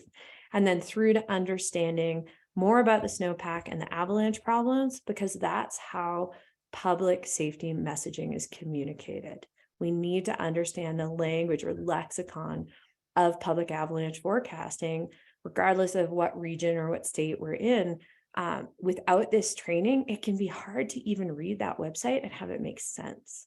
So I'd really encourage you to dive into going and getting avalanche education. And one of the biggest things to know is the parent organization of everything in the United States is American Avalanche Association, with potentially the easiest website to remember in the universe. It's avalanche.org. And from there, you can link to every last provider of avalanche education in the United States. It's a really good one-stop shop for that, for forecasts, for really finding anything out. And it's also got some really amazing online tutorials. So I really encourage you to get onto avalanche.org. And from there, you can link to ARI's website. You can link to San Juan Expedition's website. You can link to Silverton Avalanche School's website. You can get more regional from that one-stop shop. And The American Avalanche Association is the single body that's currently governing not just what you might learn in a recreational avalanche course, but what the people teaching that course need to know to be certified. So I can't say enough about this pretty amazing organization that is women run right now based on who sits in the head seat. It is a young nonprofit. It is trying to really establish within the United States and create high level standardization across the country, rather than maybe a more regional approach that we first began with in the United States in terms of providing avalanche education. So that's my super big plug for A3, or the American Avalanche Association, not to be confused with the AAA. We call it A3, which is a good linguistic piece. When you go and jump into recreational avalanche education, there is 7 days worth of progression. And what we generally encourage everyone to start with is a 3-day level 1 recreational course. There is a 1-day rescue course as well. You could take it before your 3-day course, but the 3-day course is going to be the most comprehensive look at all this material. And it has been designed, especially for folks who do work Monday to Friday, into a 2-day plus some evening Zoom session hybridized model that are often run with Saturday, Sunday field-based days and some sort of Zoom component and virtual learning in advance of that. So we're really trying to make this as absolutely accessible as we can to first timers in the backcountry.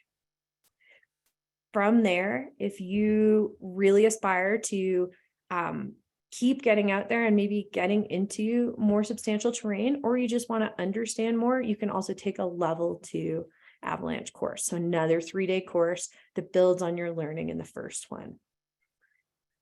Another piece to really consider that gets taught a bit in avalanche rescue, but is also really just worth having in your mind when you go out into the winter backcountry, is avalanches aren't the only thing that can happen to you out there. And the winter backcountry environment is a particularly hostile environment. And so really considering, like, do I have protective measures from that environment?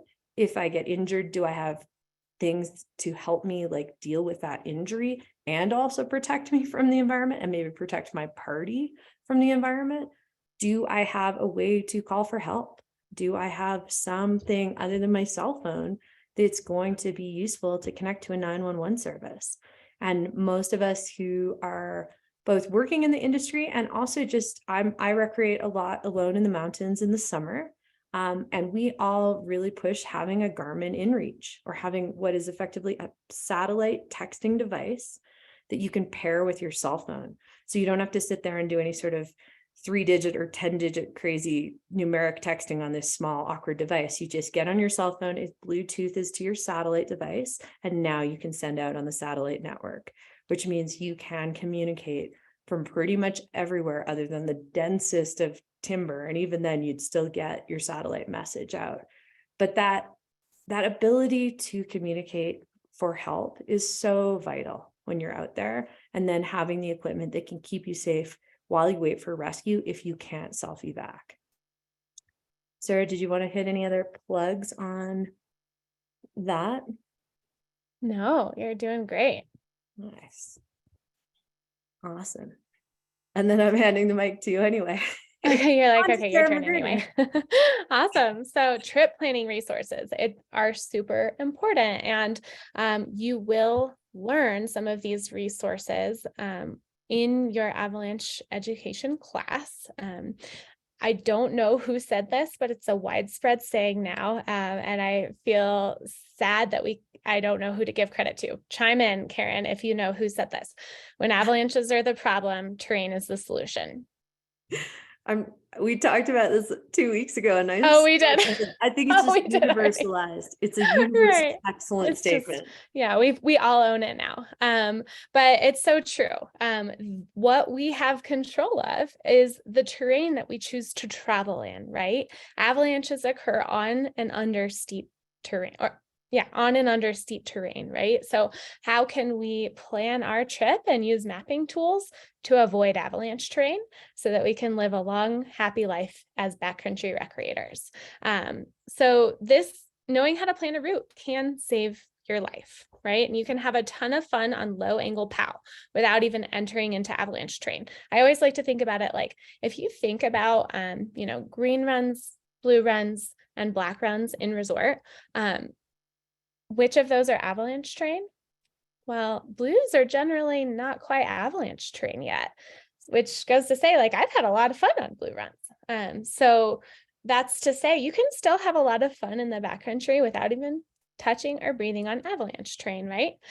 So there are a lot of different resources that we can learn about this besides in our avalanche class, okay? And one really great resource, Weston, during the COVID quarantine era, produced a really cool Slay at Home speaker series that they've published on their website. And one of them was on navigation. Highly recommend checking that one out. And then there's a lot of different other things that we can consider when we're planning our trip, right? So here are some books that we recommend that you check out. Staying Alive in Avalanche Terrain, The Avalanche Handbook. Mountaineering the Freedom of the Hills is an amazing encyclopedic resource. Snow Sense is a really great, more digestible resource. Highly recommend that one as well.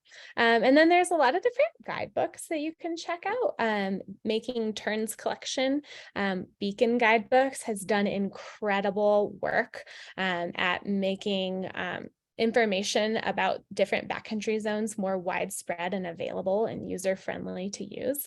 And a lot of Beacon guidebooks are also available on an app called Rackup, RAKKUP. Oh, and it's spelled wrong under phone apps here. Let's see if that takes. But that can be a really great resource to like have the guidebook in the field with you on your phone.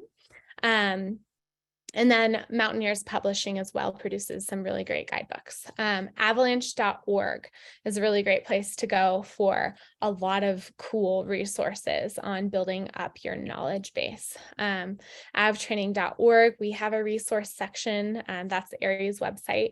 And then for mapping, right, there's Onyx, there's Gaia, there's Caltopo, Hellmap, FatMap, Mountain Forecast, and then your local Avi Center, the CAIC for Colorado, etc.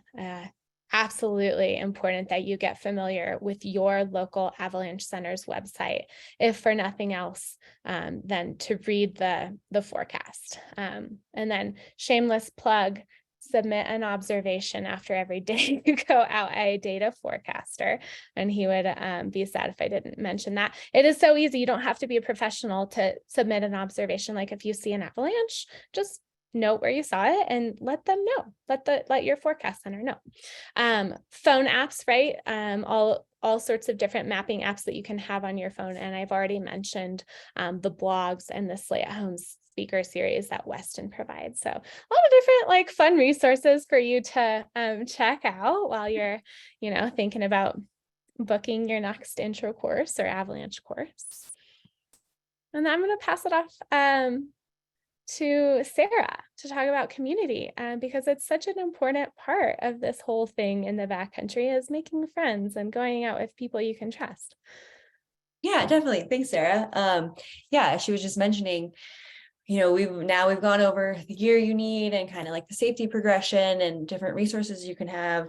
But a really important, maybe the most important thing, is having people to go out with. And as Sarah just mentioned, like having people you trust, because when you're going out there, you are like submitting to the elements and there's an element of risk involved. So you want to make sure you have people that you trust, that you're with, for safety and because it makes it more fun. I think all of us might agree on that. And so sometimes that can be one of the trickiest things to getting into the backcountry. Like you can essentially get all your stuff, you can take a class yourself, but you can't just magically make a person appear to go with you. So finding those community connections is really important. And there's a lot of different ways out there, and it really varies by where you're at and like what sort of resources or groups are existing for you. But hopefully we can help you find some of those, as all like the groups that we've mentioned, like SheJumps, Weston, Backcountry Babes. There's a lot of different groups that are doing women specific courses and events that you can go to and hopefully meet people. If they're there, they're interested in the same thing as you. So that's like a great way to meet people. There's also like Facebook groups. I know in Colorado, there's some really big ones, like, I don't know the exact name, Colorado Backcountry Skiing or something. And then there's a women's backcountry ski Colorado group. I'd honestly just recommend going on Facebook and like typing in your state and backcountry skiing, or like women outdoor or something like that. That's a great place to start. And then, yeah, as I was mentioning before, like SheJumps and Weston events, we're trying to do more events and reach more people to get folks acquainted with each other and find people that do the same things as them. So check both of our calendars to see what's happening. Know before you go gatherings are a great option too. And Weston does local split fest, which I think Sarah might talk about later. But that's like any event has some sort of backcountry component, go to it, because other people are going to go to it that also like to do that. And so it's a great place to meet folks. Also, there's a lot of different free avalanche education out there. That is, one, good because you're getting free avalanche education, so that's a win. But two, you're meeting other people who are also getting that free avalanche education.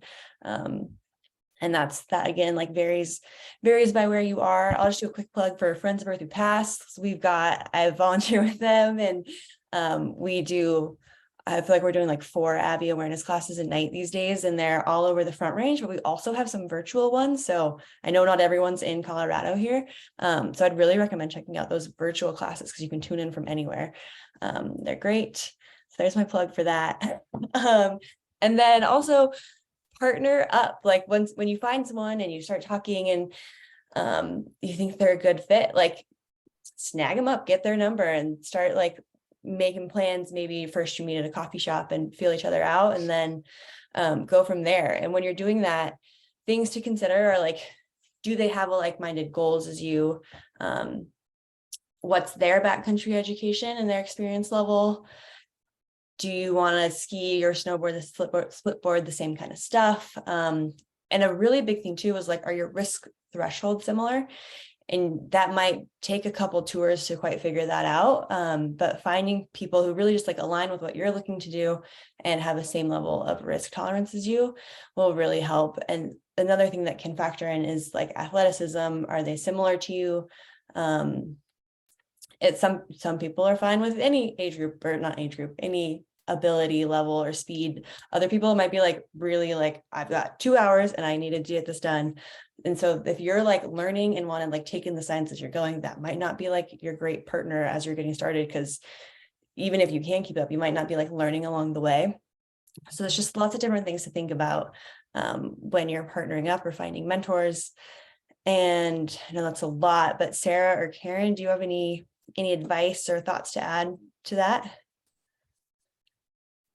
This is pretty comprehensive. Yeah, Okay. definitely. Awesome. So then that brings me to SheJumps events specifically. We host a mix of level 1, level 2, and companion rescue courses, as well as some intro to back courses. So we're teaming up with local guide services in various parts of the country and offering women-specific courses. Right now, this is a list of what I'm pretty positive we have events in all these states. So it's Oregon, Washington, Colorado, Utah, Wyoming, Alaska, Idaho, and I think Vermont was last year, and I think they're in the process of planning for this year. But that's a great things to check out. I've also thrown on our QR code, and that's just to all of our events in general. So even if it might not be a backcountry specific events, we also try to host just general meetups, and those are great spots to go and see if people have the same interest. And that could be like a great way to meet someone who will maybe go skin up your resort in the morning before work with you. And then the one other event that I did want to mention, and again, it's not backcountry specific, but one of our biggest like national campaigns we do is our Get the Girls Out events. And those happen in conjunction with International Women's Day, which is March 8th. And that's like a Tuesday or Wednesday. So we're doing events on either weekend, and they're typically at resorts. And like the whole goal of Get the Girls Out is just to have lots of girls and women all ages come and ski together. And So again, it might not be backcountry specific, but some of the events do have like a meet up and tour at the resort ahead of time or after like lift operating hours. And even if they don't, I bet there's still going to be other ladies going that are looking for backcountry partners. So I'd recommend definitely checking those out. We're looking to have those in kind of all of our regions. They haven't been published yet, but keep an eye out and they will be happening in March. And like, yeah, as I said, the whole goal is to build community with those events. And then I've got some awesome Weston events too. Cool. Yay. There's so many different options of things that we can do to get connected with each other, right? So Weston is doing this thing called the Beacon Dash series, and the first one was in Colorado. It was actually just last Saturday, and it was a really amazing gathering and cool place to meet partners and to meet new friends and to get a bunch of free swag and more. But they have a couple others coming up in Utah and New Mexico. So you can look that up on Weston's events page on their website. And they're doing a ton of on snow demos, again, on the Weston website. And they're hosting a bunch of sponsored courses and clinics, including women's specific opportunities. And I'm going to share a couple of those that I'm personally going to be leading here in a second. But like they have a whole bunch of intro to backcountry and Area 1 and Area 2 opportunities. Again, go to their events page. And then regional split fest. So they're, Weston did start as a splitboard specific brand, and now they make skis, but that doesn't change their roots. And so we're always showing up to a whole bunch of split fests all across the country. There are 1, 2, 3, 4, 5, 6, 7, 8, 9, 10, and more. So you can just check out the slide here for a whole bunch of different split fests if you are a splitboarder interested in meeting like-minded people.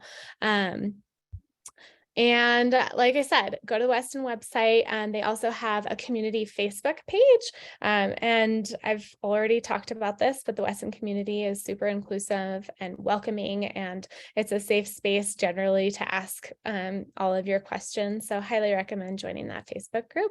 And then already mentioned Slay at Home speaker series that can be found on the Weston website as well.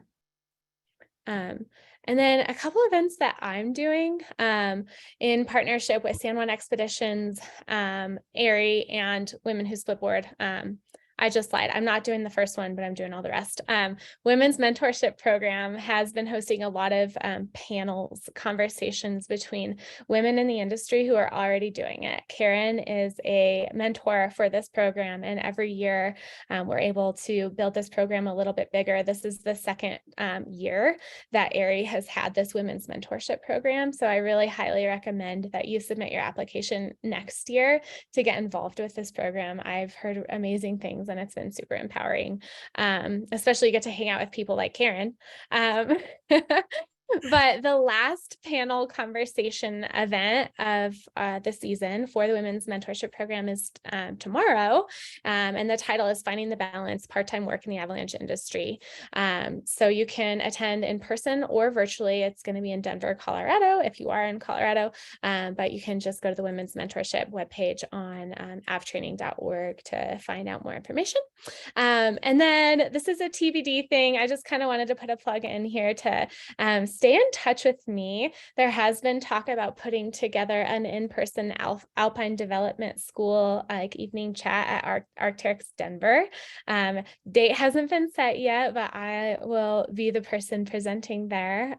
So please stay connected with me. We have a slide here coming up where you can take a snapshot of all of our contact information. And then an intro to backcountry at Bluebird in partnership with Women Who Splitboard. That's in the cards at February 25th. Take a photo of this slide if you're interested. March 17th through 19th at Bigger Split Fest. I'll be there doing some splitboard mountaineering specific clinics, as well as some women specific courses and meetups. And that's at Mount Baker. And then lastly, the Front Range Split Fest, that'll be in Winter Park, Colorado. We're working on putting together a women's specific intro to backcountry course, again, in partnership with Women Who Splitboard. A lot of these details are in the air, so please stay in touch with us. Two more quick events. Women's Splitmo specific. This is the first of its kind. splitboard mountaineering. It's like what we call it now, I guess. We just had to make it up because it wasn't a word before. So Splitmo specific clinic, it's a 4-day clinic on Mount Baker that I'm leading, as well as a friend, Kira Antonucci. This has never been done before. I don't think anybody's doing this, women's Splitmo specific courses. So if you are interested, I know there are some people in here with a little bit more experience. If you are interested, reach out. Same thing with the next slide. We're doing an Area 2 plus Equanimity Outdoors course, which is women's specific, or anyone who identifies as such. And this is in partnership with Dani Reyes Acosta. She has brought in this empowerment coursework called Equanimity Outdoors that has been an amazing addition into the Area 2 curriculum, where you're already developing your leadership skills with the Area 2. And now we're taking it to the next level by developing our interpersonal human behind the robot skills. And I can't say enough about this. If you're interested, take a photo or take your QR code reader there. Cool. Well, that's a bunch of options, right? We have so many different things we got to do now. Now what? Are we ready to drop in? Well, this is kind of just like a summary of like what we just talked about. We got to get the gear. You got to get good with your downhill skills. We got to get, maybe demo some equipment, practice your skills in resort, take an intro, sign up for avalanche education, start building your resources and reading some books, listening to podcasts, right? Check out, do you guys have any favorite podcasts that you can recommend? What's your favorite, Karen? It's not backcountry based, but it'll give you a super good perspective when you're out there. I'm on the like anything with Adam Grant off of like, yeah. It's a really good perspective on like your mindset and all of this. When you start taking avalanche education, you'll realize everything goes back to like the mindset you walk in a situation with. Like, I think you can take that across all levels of your life. And so much of what we do in the backcountry is decision making and working with others. And so anything that's reflective to that process is going to, yes. And some people have just finished his newest book. Everyone should read Think Again at a minimum, and then maybe keep reading the series. That's all I got to say. It's a little bit out of left field, but it's totally applicable. Oh, I really appreciate you sharing that. I know the Avalanche Hour is a one that a lot of people like. Sorry, we didn't cover podcasts, so I was just like, oh, wait, we should cover that.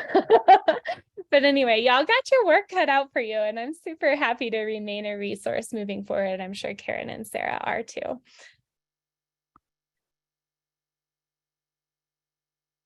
Awesome. Brings us to the end of the evening. We are going to do Q&A, so don't worry. That's still coming up. We just wanted to make sure to take care of the raffle winner because that's really exciting. And so I know they were on the call earlier. Hopefully they still are. The winner, and I will probably mispronounce this last name, but it's Jacqueline Garreau. Are you still on here, Jacqueline? Oh, it looks like you are. If you can pop in the chat and just say how stoked you are. Yeah, oh my gosh. Awesome. So you're gonna win this awesome Weston Seekers split. I will coordinate with you. I'll send you an email after this. I have it from your sign up information to get your shipping address and all that. And you'll be getting a new board from Weston, which is so exciting. And we are so happy to be partnering with Weston to be able to make this possible. So all of you should go out and show them some love. And yeah, then that leads us to the end and question and answer. And on this page, we've got, I think, all of our contact info, social media, all that stuff. As Sarah was just saying, we all want to be resources for you. Please, like, hopefully we can answer a lot of your questions tonight, but obviously this was also a lot to take in. So I'm sure your brain's just going to be digesting it all night in the rest of the week. As questions pop up, feel free to reach out. We're here to help you, and we want to see more ladies in the backcountry. I would love to tackle one right now. I feel like Please. it's so important. Do it. Okay, awesome. Thank you. Okay, so Jenny, how do you best manage this male-dominated sport as a woman and find mentors and friends who are women? Male-dominated sport. This is such an important topic to cover because we have to own our space and own our value in this space. And one of the best things that I think you can do, regardless of the gender of your partners, is to ask for what you need and ask them if you can take the lead, right? So when you're at a place where you feel like you have the skills, or maybe if you don't feel like you have the skills yet, ask your partners if you can set the skin track, because you have to be in front to be able to put your brain in that space where you're the one looking at the terrain. You're the one thinking about dangers and hazards, and you're the one thinking about all of these things, using your mapping skills and all of these things. And then you have to ask your partner or let your partner know how you best receive feedback. Like, I don't like constant feedback, and I like to be able to have space before to think about what I would do before I'm given feedback. But I highly recommend that you like step into that leadership role, even if you don't feel ready, so that you can start working on these skills. And that's part of owning your confidence and owning your voice. And I feel like way too often, a lot of women, are very humble and really I feel like that humility reduces our ability to participate in the conversation because we don't know what we don't know. And that's okay. But I just really want to encourage y'all to step up and participate in the conversation and ask the questions, even if you're embarrassed. Like, it's way better to have the answer than to just move along with the day, leaving, all of the decisions up to somebody else. So I feel like that's a huge part into kind of owning our femininity in the outdoor space is just really trying to advocate for our own development by asking for our partners for what we need. And that being said, I hope we answered the other parts of your question about like finding other lady partners. There's tons of like awesome Facebook groups and things like that. Anything, I'm sorry, that was like kind of a rant, but anything else that y'all want to share on that? No, I that think was great, Sarah. Okay. Yeah, Cool. that's awesome. Awesome. So yeah, we'll keep going. And if anyone has to take off, we understand it's been a long time, but we'll stick around and hopefully get to all of your questions. And if you do have to take off, thank you so much for joining us. I'll be sending up a follow-up email that'll include the copy of tonight's recording, so you can go back and reference it if you need. And we also have a discount code for Onyx, which was one of those map apps that we were talking about earlier. Then it can be really fun I think it's a free 1 month trial. And it's a great thing to use and kind of play around with as you start planning tours. But yeah, thank you so much for joining us. And also thank you to Sarah and Karen for being here. Could not do this without them. So let's just jump into the rest of the questions. I've seen for the industry professionals, Stephanie is asking, level 1 used to include rescue as well, and it looks like there are 2 different courses now. Can you just talk to that a little bit more? Sarah, do you want to grab that? I don't know if you saw Yeah. it in the chat. I'm just getting pinged by my other professional job. So I'm going to definitely. I'm going to mute myself. Okay. Okay. No problem at all. So Area 1 includes rescue. It includes like group rescue. And so it doesn't go as deep into all of the different scenarios that you might be faced with in a real life situation. So the idea with the Area 1 is it's kind of more of a surface level rescue skill that is covered. And it's highly recommended that you also take the rescue course, because that's where you're really diving in to the repetition that's needed to make that skill set more of like an automatic reflex. And you're really diving into more of those scenarios that you may be faced with that weren't covered on your level 1. Awesome. And someone just asked where the talk tomorrow in Denver is. And I think I saw someone else in the chat answer at the RAB store. Is that correct? Oh, Rab Denver. Yeah. Yeah. Okay. Yeah. That's where that course is tomorrow. So y'all should go there if you're in the front range. Awesome. Let's see. So there's a question about telemark bindings, and now that Karen is not on here either, that makes me the sole skier, and I don't know anything about telemark bindings, so I'm so sorry, Rachel. I don't have an answer for you. I don't even know the different types. Hopefully the internet can help you, or you have some tele friends that might have good information for that. Or we could ask it in a Facebook group. Yeah, our Facebook group. That's a great thought right there. Let's see. Abby asked, do you recommend taking an AIRE 1 course first or an intro to backcountry ski splitboard specific course first? Yeah.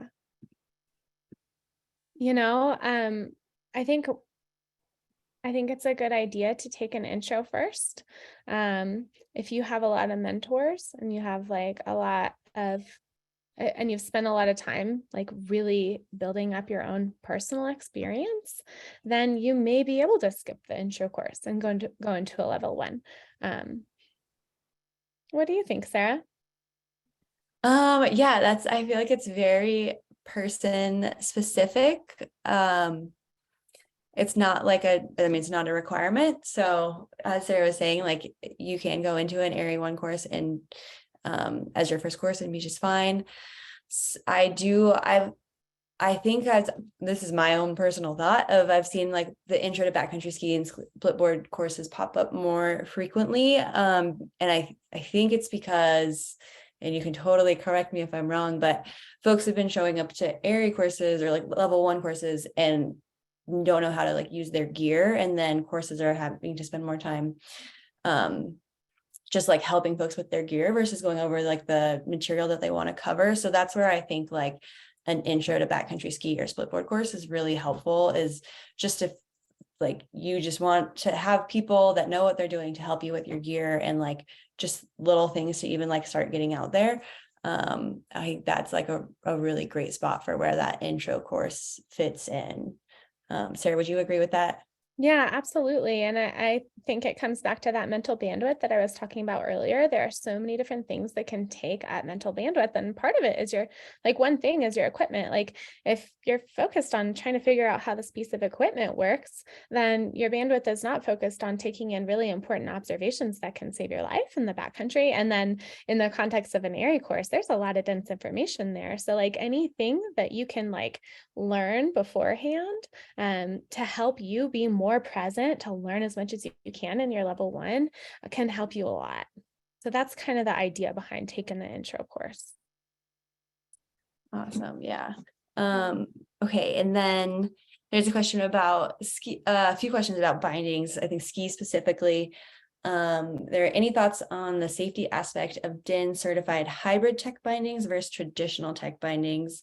And I am actually not super familiar with the hybrid tech bindings, but if they are DIN certified, that means they're going through the same like testing regime that the other bindings are going through. So I think either is a good option and it's going to be safe if they have that stamp of approval. I think it's just a personal preference and what you're hoping to get out of them. And bindings are there's so many options out there and so many different things, and we can't touch on every different one out there. But basically, as we were mentioning, like there's the 2 main types of frame and a tech binding.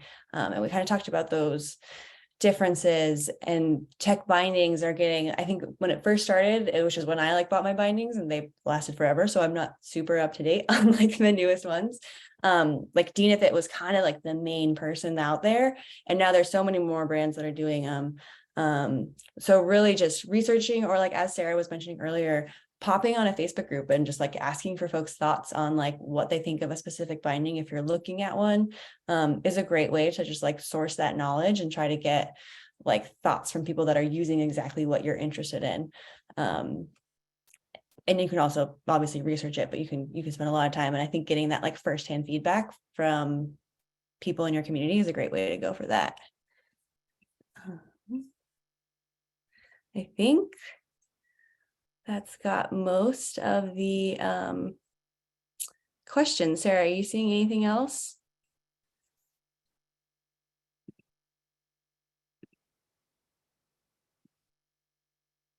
Ooh, you're muted. Sorry.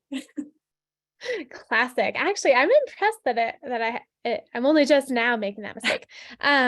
So there's likely some questions that I missed in the main chat because it may have gotten buried. So if anyone feels like their question got buried in the main chat, please answer it in the Q&A section, or go ahead and post it in the Q&A section so we make sure it doesn't get missed.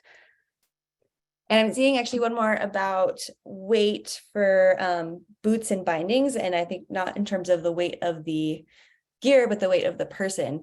Does that change your bindings and boots? And that is something that when you're taking your skis, I'm not positive if this is actually ski. I think it was during the ski portion that I saw this pop up. But as you're taking your skis to get like, either to get them mounted if they're new, or if you bought used and you have someone else's skis, you're probably going to need to do maybe a few minor adjustments for the bindings. If not, you should still just take them into a shop to like certify, to like double check that they're good to go. But when you do that, they will ask you like your weight and your rider type, and then set the DIN accordingly for that. And that should really just take care of that. And otherwise, like, I haven't heard of like factoring in your personal weight to like what boots are best. Those I think are pretty universal, and it's really will just impact how tight your DIN is set. And for folks that don't know, DIN is like the setting on your bindings that will tell like your binding when to release, of like how light or hard of an impact or fall is where your boot will release out of your binding. So that's the thing there. I don't think it should change anything in your purchasing. It's just when you are getting those set up at the shop, they will take that into account and set your bindings for that. And I saw. Oh, go ahead. I was just saying, Anna just asked, can you explain quickly how to use a probe and beacon, which is not quite the quickest of answers or questions to ask.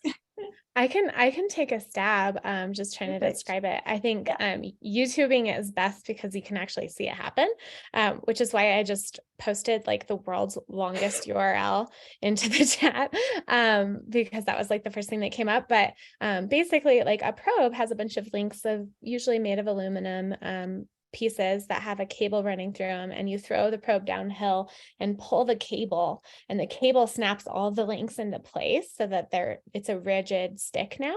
And the probe is what you'll use to poke through the snow to feel your buried partner under the snow surface. And it's an interesting feeling to like describe like how you know it's a person. And the best answer is you just do. Like it feels different than a bush or a rock or like a piece of wood or anything. It just like you feel a different reverberation come back up through the probe.